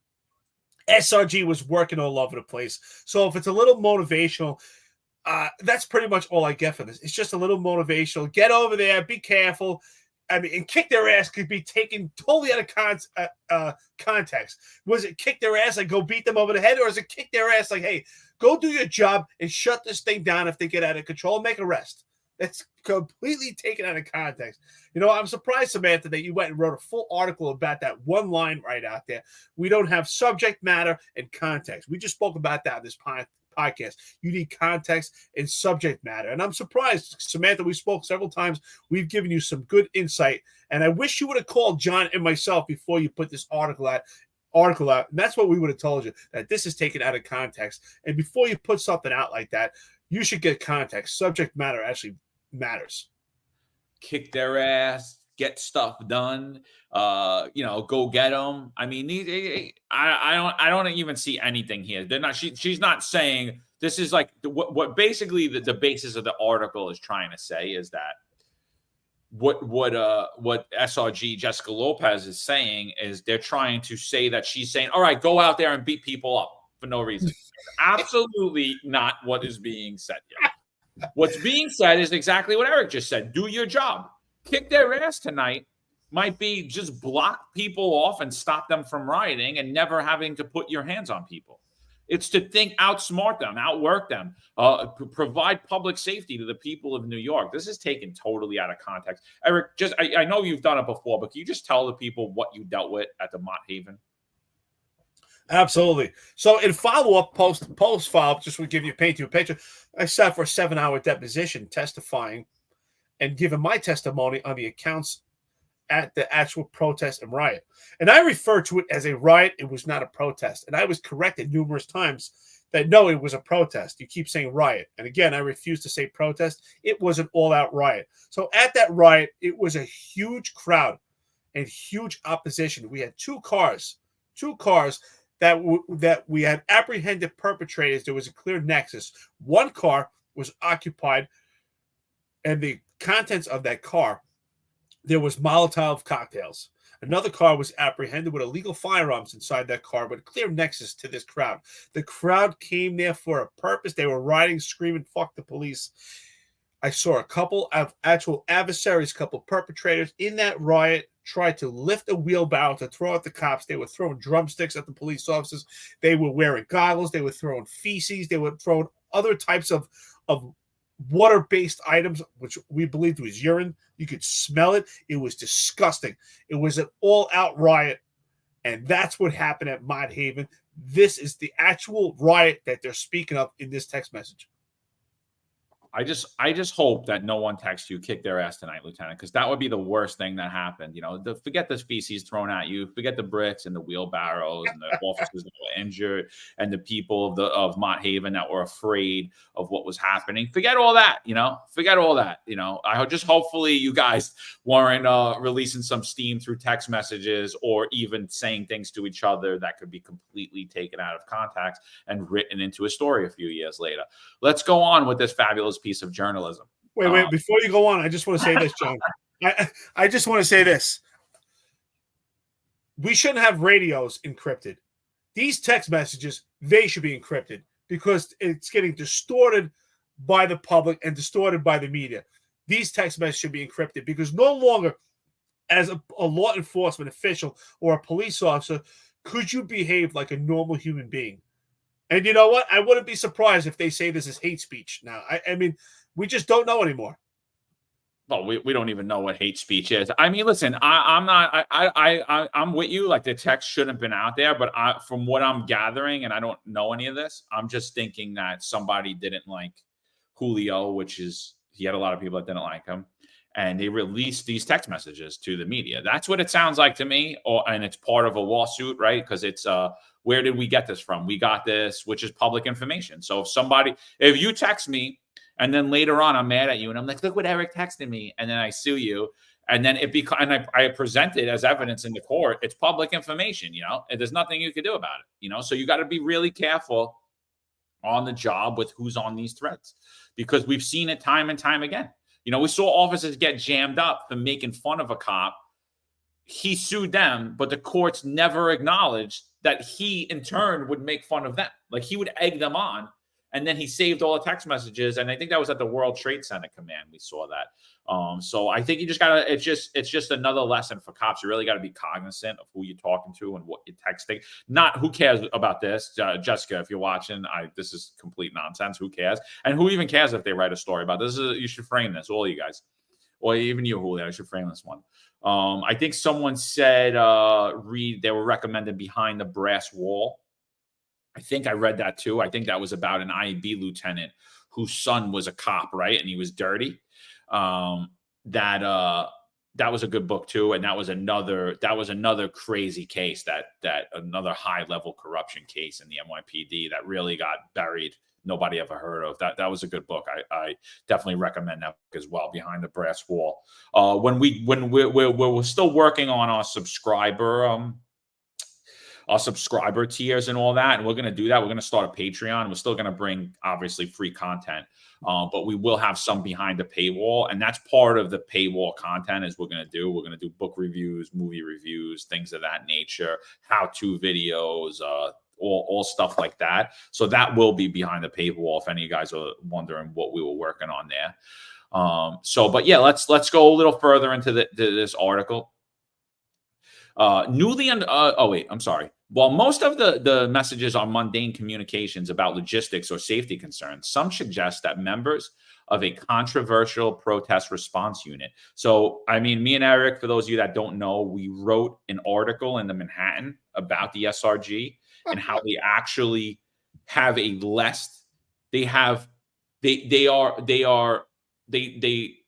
compared to an average patrol officer, they receive CCRBs at much less of a time. And also compared to a patrol officer, they are identified as protests much more because of their equipment and how they operate, because they operate within the guidelines provided by New York City, where when you send patrol officers, that doesn't happen. So they're so much better equipped to respond to these protests, and they're actually identified. They provide more transparency than when you send average patrol officers as to what they do. And we basically proved through the CCRB's own data that the SRG operates and functions better at protests than the rest of the NYPD. And yet today they'll still be called controversial because people would rather that rioters and anarchists do not have a force that could be dealt in the NYPD like the SRG. I'm actually looking to see if I can find the title, if anybody wants to refer to it. But if anyone has an opportunity, the article that John and I wrote was in a magazine called The Manhattan. So if you have an opportunity to take a look, we actually wrote 2 articles. So John wrote an article about the incident of Tyree Nichols and the death of Tyree Nichols. And I also wrote an article about Tyree Nichols as well. And then together, collectively, John and I wrote an article, and we prosecuted evidence-based prosecution to show that the city council and the CCRB completely provided misinformation about SRG and how they're utilized at a protest of BLM, which we refer to as a riot, and how their own numbers and their own data actually reflected that the SRG was actually more transparent than any other patrol officer. They were highly visible, and they actually received less complaints. And the argument, of course, by the CCRB and city council, especially the city council, was to have SRG removed and have SRG disbanded so they could no longer address protests and riots in the city. And John and I completely debunked it and show that SRG is actually effective in. I'm not necessarily saying they're effective tactically according to the police department, but when you use the data and the information provided by CCRB and city council, they are far more effective than the patrol office to respond to a BLM incident, to an incident as such as we see every day, day in, day out, of these protests and riots that are going on in the city as we speak right now. MK4 Ghost says, highly recommend the Set audio podcast about the 30th precinct corruption. Amazing listen. John has spoke about this numerous times. John always tells me to watch it. Just haven't got a chance to. Listen to it. John spoke about it on a prior podcast. And quite a few people, quite a few of our listeners and friends of the podcast have mentioned it also. So I definitely got to listen to that soon. It sounds great. EC, average patrol officer, doesn't get the proper training for handling protests, such as doing the wedge, etc. You're 100% right. I think most of us in the police department had some training in the academy. I think it was one time where you actually get trained, you go out to the Bronx. And I think maybe one time, in service training, but other than that, not really extensive training. Obviously, since riots are happening day in and day out, we definitely need some formal training that happens on a constant basis, and that's for everyone, especially in a diminished police department where we can no longer just rely on SRG, and the entire police department has to be relied upon to actually handle these riots day in and day out. Yeah, for those of you that have not listened to the Set, I mean, you guys are doing yourself a disservice. If you're into any type of police work, if you're a cop, you should 100% listen to that. If you're someone who wants to know about policing, especially in New York City, you should 100% listen to that. I mean, to me, it's amazing to hear the cops who were charged in the corruption scandal defend themselves and speak about it, because to me, it's just a highlight in the tests that NYPD officers face. And honestly, it just shows there's not a lot of people that are actually capable of having integrity and having a spine and having courage. Because just like when we talk about Dowd or we talk about any of the other corrupt cops, it's always finger pointing. Oh, everybody else was doing it. Everybody else, oh, my sergeants didn't correct me. If my sergeants would have corrected me, I wouldn't have been robbing old ladies and robbing drug dealers and selling drugs and delivering people to get murdered for drug dealers. If it wasn't, if the guys weren't doing it, I wouldn't have done it. It's always insane to hear. So I think the set was only like 6 episodes. I literally couldn't stop listening to it. I think I was busy that day too. And I couldn't stop. And my wife's like, what the hell are you doing? And I was like, I kept sneaking off to go listen to it. I was like, I have to listen to this. This is unbelievable. I can't even believe what I'm listening to, Yeah. Great podcast. Great podcast. All right. So the force used at the demonstration on June 4th, which is the Mont Haven, and one text sent that day before their encounter, then Captain Julio Delgado instructed officers, we are looking for arrests, and also asked, can we please play too, in a message sent during the protest. The detective Jessica Lopez told Delgado to kick their ass tonight, Captain. Just moments later, officers began to shove protesters with their bikes, hit them with the batons, douse them with pepper spray, and arrest them, according to lawsuits and witnesses. It is clear their plan was to brutalize protesters, said Remy Green. They were body snatching. An attorney representing many of the Mont Haven protesters who convinced the federal judge to order the city to release text messages. The NYPD and the city's law department declined to comment on the pending litigation. The text message surfaced after the federal judge made them public in response to a lawsuit by Shalene Rodriguez, an artist who said officers cursed at her, shoved her face into a gate, punched her in the stomach, and cuffed her wrist so tightly that her hands turned blue and she suffered nerve damage. She also said she had an asthma attack while riding in a hot van with people who had been pepper sprayed after she was arrested. The city had agreed to pay more than $20,000 apiece to hundreds of protesters who were arrested in the Bronx protest.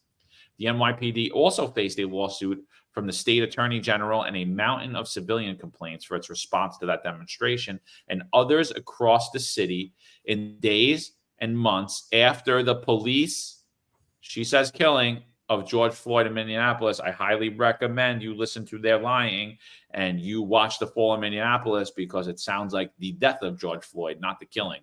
Delgado, Lopez, and others in the text chain were assigned to the Strategic Response Group, a unit that responds to protests and other major city events. Advocates have asked the NYPD to disband the team because they say it's overly aggressive, but yet cannot provide any evidence of that and could not respond to the article that myself or the numerous tweets that myself and Eric Dim have sent out in regard to it, and that includes you too, Jumani Williams, public advocate. The city had previously said a minuscule portion of the officers who responded to the 2020 protesters faced substantiated complaints, while more than 400 officers were injured and 250 were hospitalized. Last year, the NYPD agreed to change its protocol for protests. Both then Mayor Bill de Blasio and then Police Commissioner Dermot Shea defended officers' response to the Mont Haven protest at the time. And that's just, and then she just, she highlights a great point here, the failure in the Adams administration of the most insignificant police commissioner in NYPD history, Edward Caban, and the probably one of the worst police officers ever, Eric Adams, to actually stand up for officers. Even Dermot Shea, who's probably the weakest police commissioner in NYPD history, the knee bender, he was probably the weakest, but he didn't agree to these ridiculous protests. This protest settlement agreement. It was Ed Caban and Eric Adams that did. Oh, yeah, absolutely. Hey, Eddie West, thank you, brother. Friend to the podcast. Listen to here. He's on his way to Florida. He's flying out to America. He's going to Florida. He said, finally got to join the live while on my flight to Florida. What's good, John and Eric? So he's joining with us while he's flying to Florida. Be safe out there. Thank you. Drone Rage, I think this is hysterical.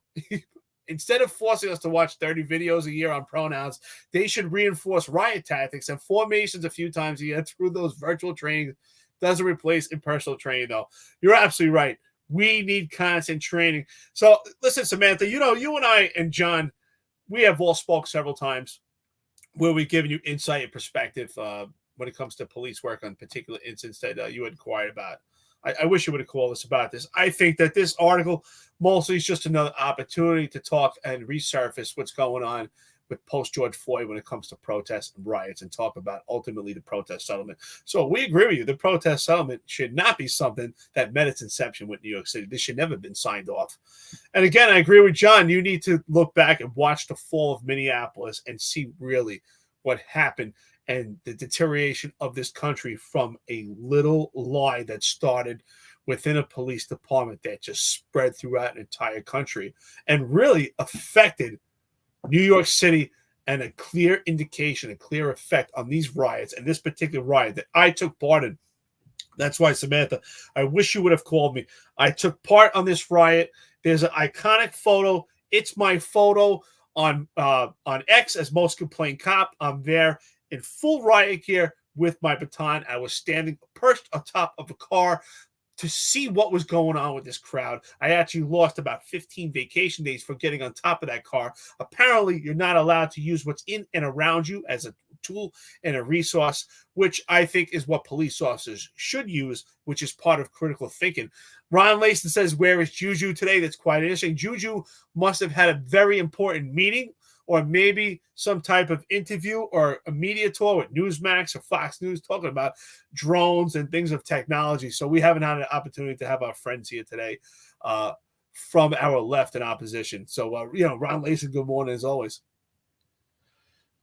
Delgado, who is no longer with the department, could not be reached for comment on Tuesday. Records from the city's police watchdog agency showed he faced 11 civilian complaints during that time. Obviously, he was the captain for SRG, responding to all these riots and affecting all the arrests. That's actually not too bad, I don't think, for the amount of people that they had to arrest during his time with the NYPD, and one of them for abusing authority by improperly seizing property in 2019 was substantiated. He has also been named in several lawsuits related to the 2020 protest, and one civil suit filed by a former subordinate who says Delgado regularly disparaged him.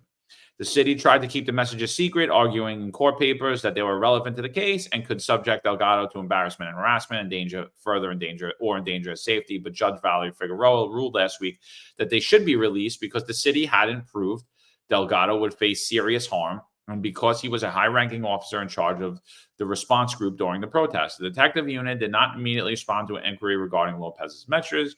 NYPD records show she's a detective in the strategic response group and has not been the subject to any civilian complaints. I just want to say that I learned a lot from that article. I did. I learned a lot. And what does it tell me? That cops, exactly that, cops, supervisors, anyone in the police department, you no longer can be a human being. And when you're headed to a riot in riot gear to combat people that want to kill you because they have Molotov cocktails and because they have illegal firearms and because they're there throwing feces and wheelbarrows, you can't say kick their ass. Even if they meant, which I don't think that's what they meant. I think they just meant just go get the job done, get stuff done. Maybe they should have used that terminology, get stuff done. Even if they meant kick their ass when they're trying to kick their ass, I don't have a problem with it. It's just, honestly, this is just ridiculous. You can no longer be a human being as a cop. That's what it is. Think like a robot. Can't say anything that's truthful. Yes, what I can clearly tell you right now in the context of what we read, when she said go kick their ass, she meant get the job done. Whatever that means. If that means making an arrest, if that means keeping the people of New York City safe from looting and burning buildings, that's what it means. Get there. So apparently, no one can ever say anymore, John, God forbid, if your kids contact you and text you, you know what, they're going to go play softball today. They got a game that you couldn't make. And you say, kick their ass. You mean violence, John. You know that? You can no longer say that. You mean violence. Kick their ass. I mean, I think about it. I say kick their ass all the time with things. I must be a violent person. Well, apparently I'm the most complaint cop, so I must be. I'm gonna agree. I think you are a violent person. Hold on, I'm gonna prove it right here. I'm gonna prove it. Here it is. There he is. Nightstick, helmet. How could you? I want your text messages from that day, Eric. Actually, I want your text messages. That's Eric Dim, the most complained cop on the June 4th, 2020 riots in the Mott Haven section of the Bronx. In the Bronx. So I think he's right. I think, Samantha's going to write an article about you if she hasn't already. So here we go. All All right, I'm going to pull up the article about Julio. I don't think we're going to get into all the things that I had planned for today because we're almost coming up on 2 hours. Let's just talk about this article that I think this is another ridiculous article. Like I said, I'm not a fan of Julio Delgado. I interacted with him at several details. I don't think he has good emotional intelligence or understands gravity of situations. But I think this is a little ridiculous, too. This article is more than 2 years old. NYPD officer was harassed by superior after good deed, lawsuit alleges. Louis Soho claims that his captain racially harassed him. Oh, my God. And Soho and Delgado, okay, all right, said he was not a real cop after he paid for an alleged shoplifter's food. A New York police officer who made headlines after buying food for an alleged shoplifter is now suing the department and his captain over racial harassment and slurs following his good deed. In 2019, Louis Soho and a few other officers were asked to confront a woman who was the suspect of a shoplifting at a Whole Foods grocery store in New York City. Soho found food containers in the woman's bag filled with food from the store's hot food bar. The woman told Soho she was hungry. The officers proceeded to pay for the woman's food, each providing $10 to cover her meal. What the hell did she eat? Would they go to a steak? They took her out for steak? That's what I was thinking. They must have got. Hold on a minute. Listen, you know you're hungry. Get the prime rib. That's it. We're going. We're gonna. You probably got her a couple of beers too. Despite receiving nationwide praise for his act, Soho said he faced years of scorn from his superior, Julio Delgado. In a new federal civil complaint, Soho alleges that Delgado was incensed and berated and belittled him for his effort by stating in front of Soho's subordinates that you are not a real cop. Soho, was of Puerto Rican descent, also alleges that Delgado repeatedly referred to him by the derogatory term of spick. Delgado also disparaged Soho for owning a landscaping business, called him a slumlord and the spick Trump, all while in front of other members in front of the police force. I'm just glad that this dude didn't work with any of the guys I worked with because my supervisors were ruthless. What's his name? Louis Soho?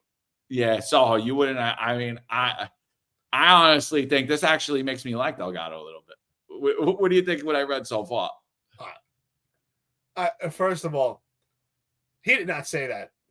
I can put my money he didn't say that. First of all, I know most of the people that work.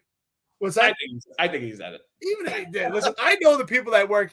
First of all, I know the people that work in SRG. I worked in the South Bronx.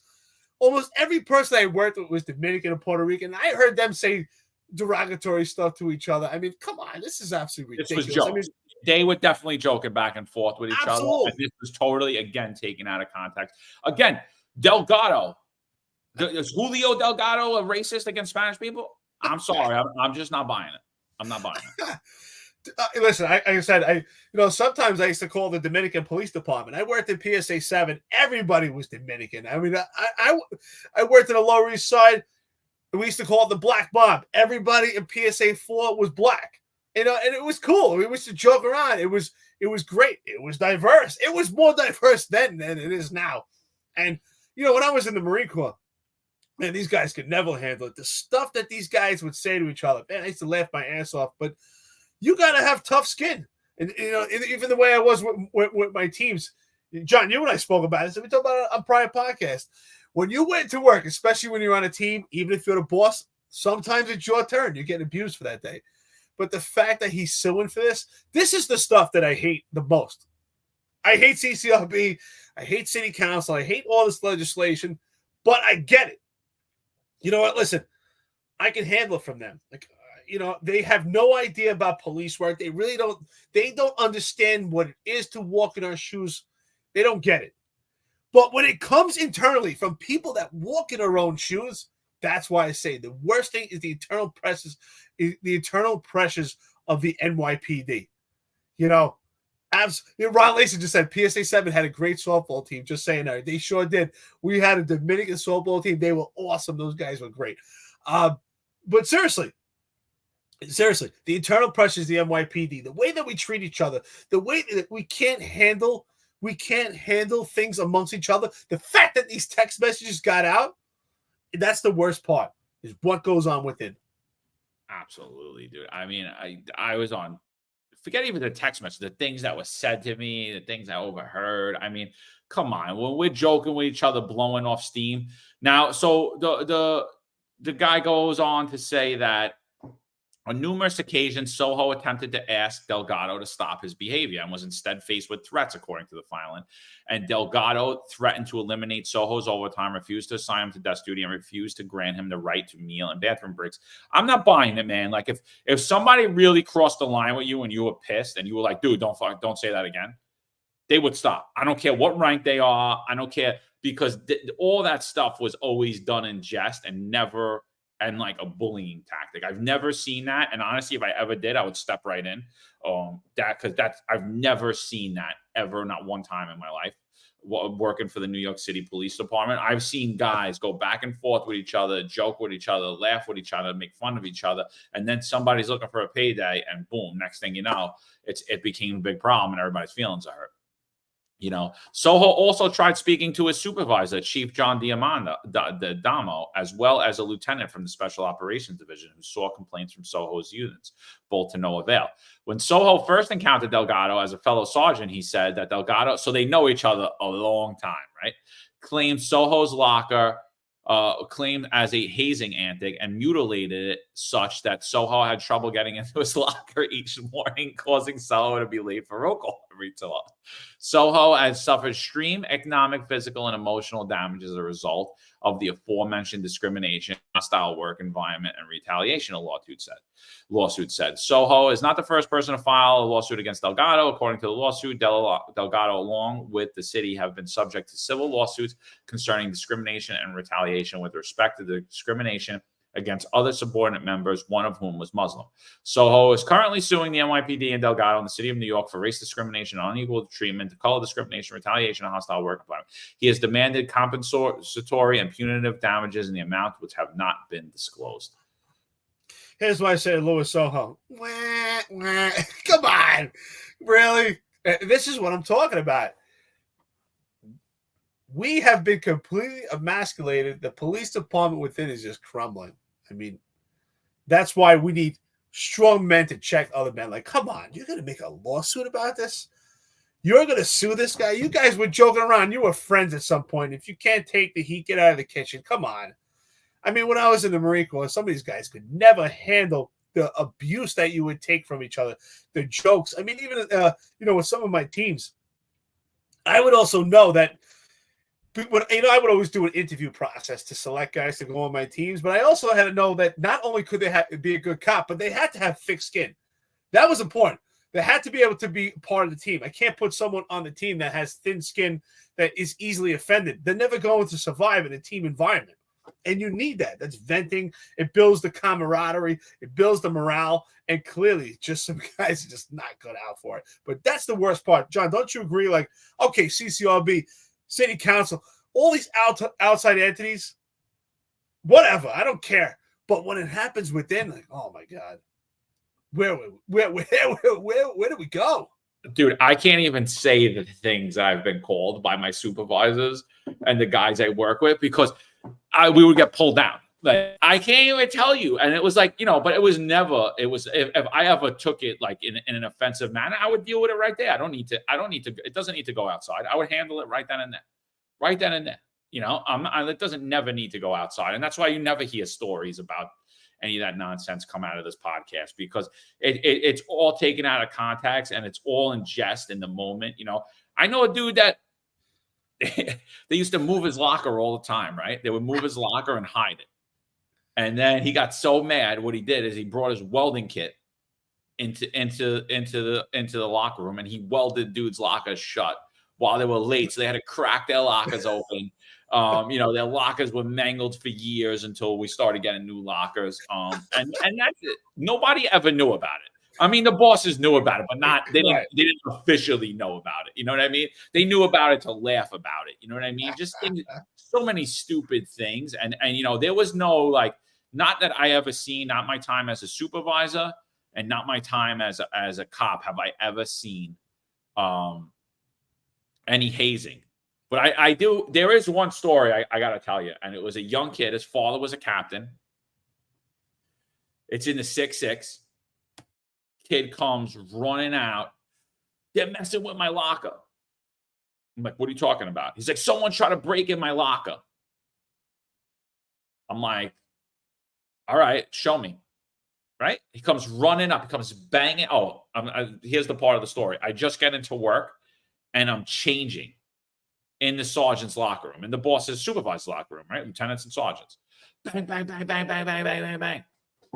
I open the door. It's this kid. I'm like, what's the matter? What are you banging up here like a girl for? What's going on? They try to break in my locker. I was like, okay. I got to call IAB. I'm like, okay, calm down. I was like, calm down.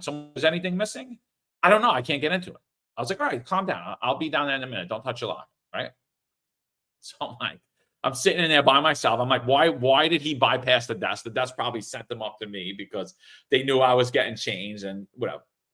That guy was a zero too, but whatever. The guy was sitting on the desk, but whatever. I'm like, I'll handle it. You came to me, reported to me because I know now I'm going to be involved in this lawsuit when it comes down, right? So I go down to the locker room. Kids, you walk in the locker room, kid's locker's right to your left. Right? He's brand new. He's a rookie. His father's a captain. He's the man.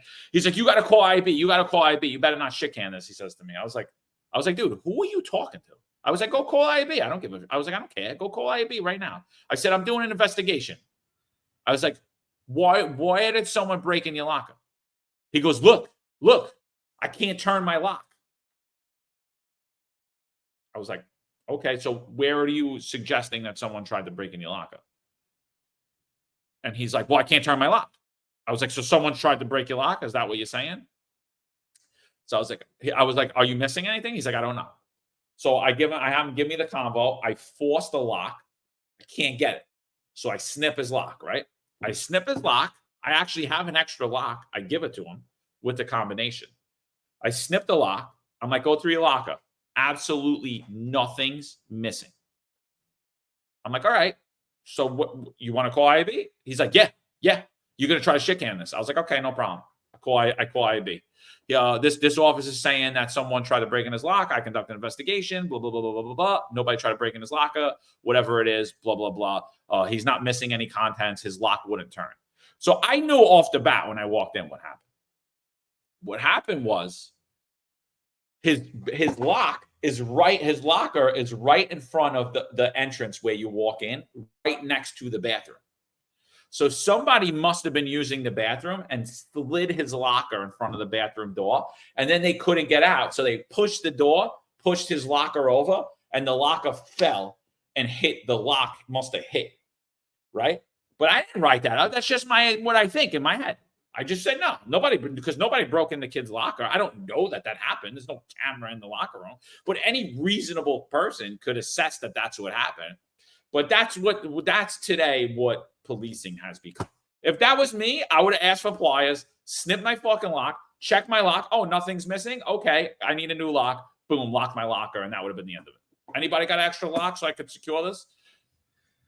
My locker broke. Juju 10452. Unfortunately for you, I know you missed most of the live. We're almost 2 hours into it. You missed the racist comments here, but fortunately for you, this is recorded, so you'll have an opportunity to watch this afterwards when you get an opportunity. I'm sure your meeting just ended at One Police Plaza, so when you have an opportunity, you'll be able to watch it. Drone Ranger says, I've seen a brick wall built fully encompassing a locker. That shit is hysterical. Some of the things that people would do to lockers were hysterical. I mean, we've seen it all. Come on, it's funny. Listen, you just gotta have, you gotta have tough skin. If you don't have tough skin, AJ's right. You said it. There's no room for crybabies and there's no room for one-way people. You got to be a team player. And part of being a team player is having humility and allowing people to make fun of you. I used to say, there's no way that the guys could make fun of me and more than I make fun of myself. Because I would just say to myself, man, this is a stupid shirt. Or this looks stupid. I have no problem making fun of myself. I would do it all the time. So I'll probably beat you to the punch before you even make fun of me. And that's what I'm saying.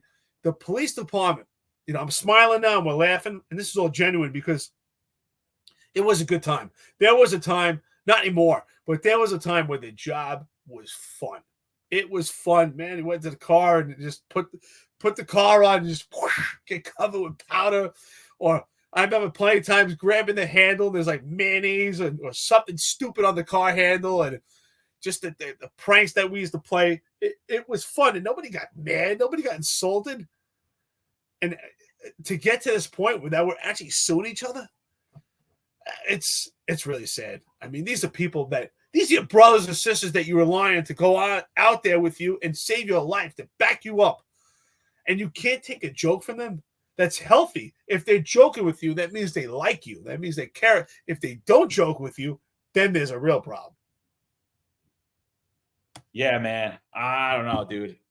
And Julio, I got a couple of stories about you, but we won't get into them today. If you want to come on, we could talk about them. You can come on. I'll bring you back. We'll reminisce. We'll talk about some details I did with you, and then we could go from your perspective, my perspective. I think Eric was on some details with you as well, but I would never. You ain't getting no lawsuits from me, brother. So I appreciate your service. Thank you, sir, for your service. I hope you enjoy your retirement. You and Eric will probably bump into each other down at Corp Council while you're dealing with the numerous lawsuits you both have. Absolutely. We're definitely going to speak about our deposition. Riots. Yeah. So, I mean, you got anything before we get out of here? I just want to bring up to the stage real quick.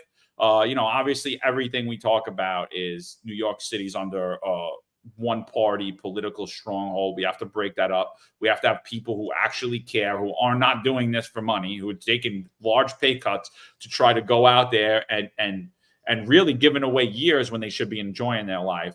People like Tom Sullivan. So do us a favor. If you're in Queens, make sure you're spreading the word about Tom Sullivan, or if you know anybody that lives in Queens, to get out there and vote for Tom Sullivan.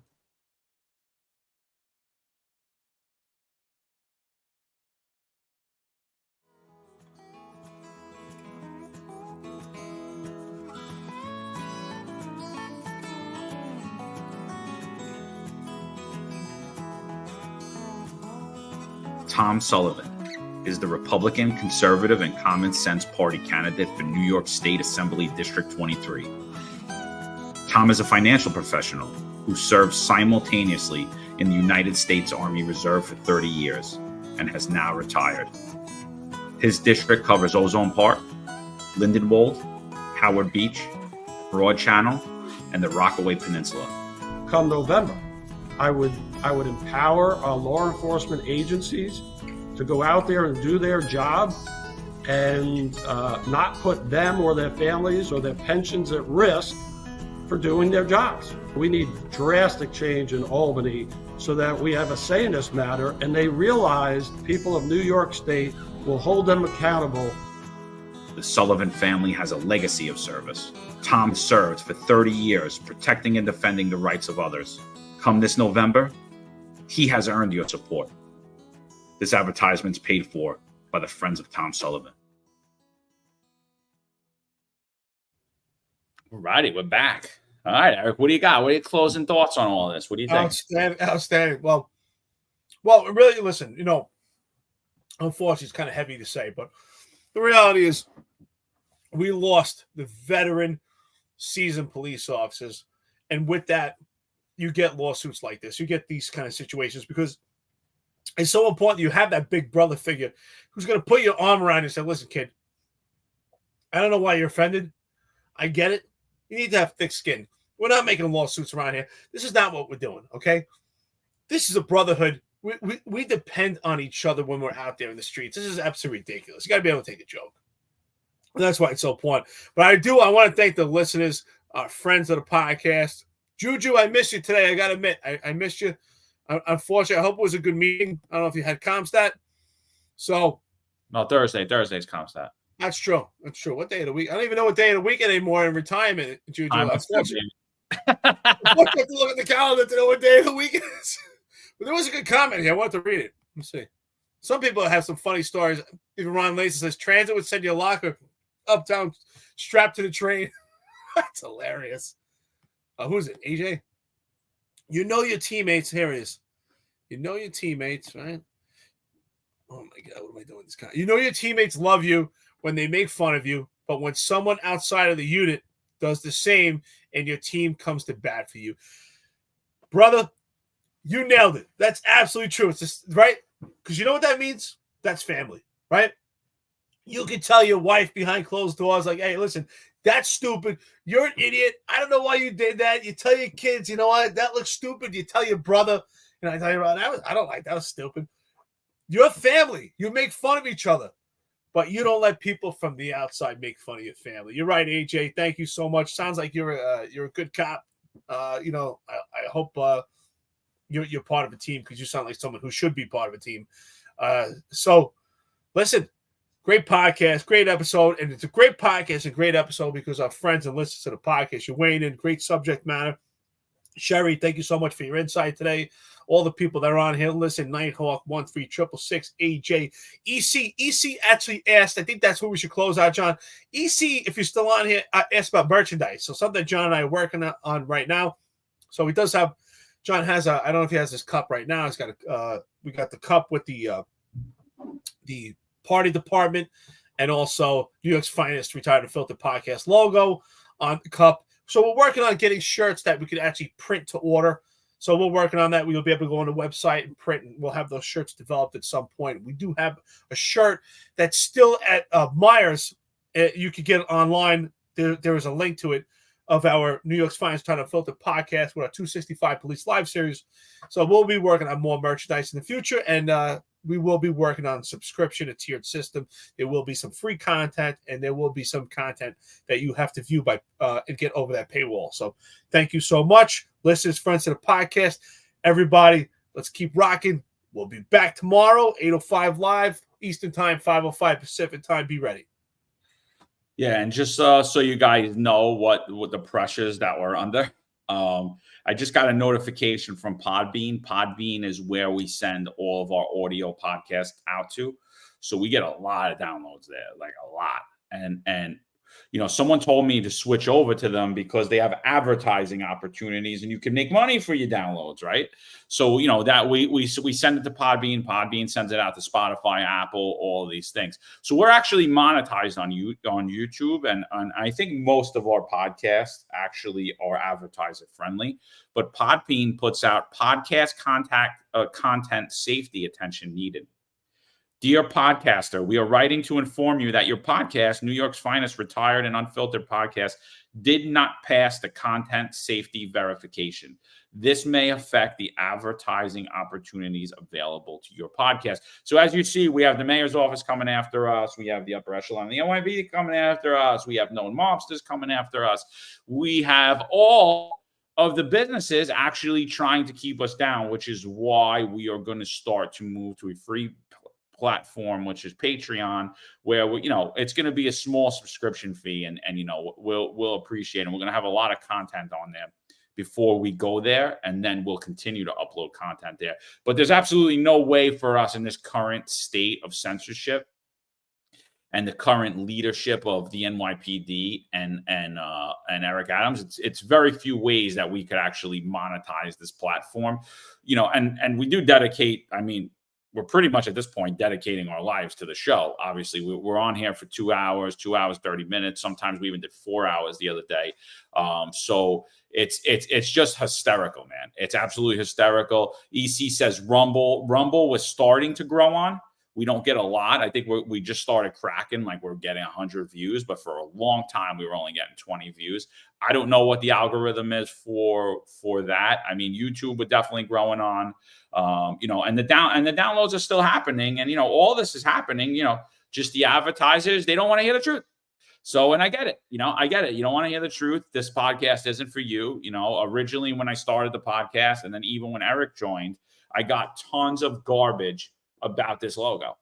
Oh, I love your show, but you have the Indian head. You have to remove the Indian head. And what I said basically to every critic that told me that is I said, if you don't like that Indian head in there, if you don't like it, you're not going to like what I have to say on this show. So you might as well just not listen to, because I'm not changing the logo. That is the logo. And I think that's the battle we're up against. I just got that email now. And I was honestly sitting there because I know podcasts that don't even get a quarter of the amount of downloads. Actually, I forget about it. They don't even get a tenth of the amount of downloads that we get. And they're fully monetized, all of these big sponsors and big advertisements. And you know what? This is the way of the world. So It is what it is, but we're going to keep going. We're not going to bend and fold because the world's telling us to. So I appreciate you taking the ride with me, Eric. And sorry about that rant, but that just pissed me the shit off. And join us at Black T-Shirt Day. I don't know why. Somehow we both ended up with black T-shirts. I wear a black T-shirt almost every day. But Black T-Shirt Day, I guess. Yeah, that's it. All right, guys, listen, we'll be back tomorrow, 8:05 live. I got a ton of content we didn't get through today, and we'll get on that tomorrow. And I'm sure there's even more topics going to come out tomorrow, so we might not even get to the stuff that we want to do today. That's how much it is. All right, New York's Finest Retired and Unfiltered podcast. We'll be back at you tomorrow. There's a handful of retired officers that don't live in the state that have a lot to say about the dream team, as I like to call it. All of a sudden, they retire and have a master plan on how to fight crime. But nothing to contribute when they were here. They want to come back and be part of the dream team. What can I say?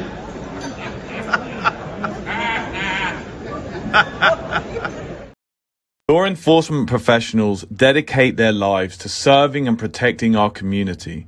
But who's protecting their financial futures? That's where Laidlaw Blue comes in. Our wealth management platform is specifically designed for the law enforcement community. Laidlaw Blue is a division within Laidlaw Wealth Management, run by retired New York City detective John McDermott.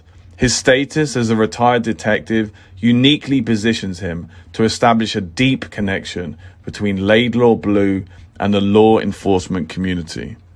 Our platform is easy to use and provides a range of financial services, including investment management, retirement planning, and insurance solutions. With Laidlaw Blue, you can secure your financial future and provide for your loved ones. Our team of experienced financial advisors understands the unique challenges and opportunities that law enforcement professionals face.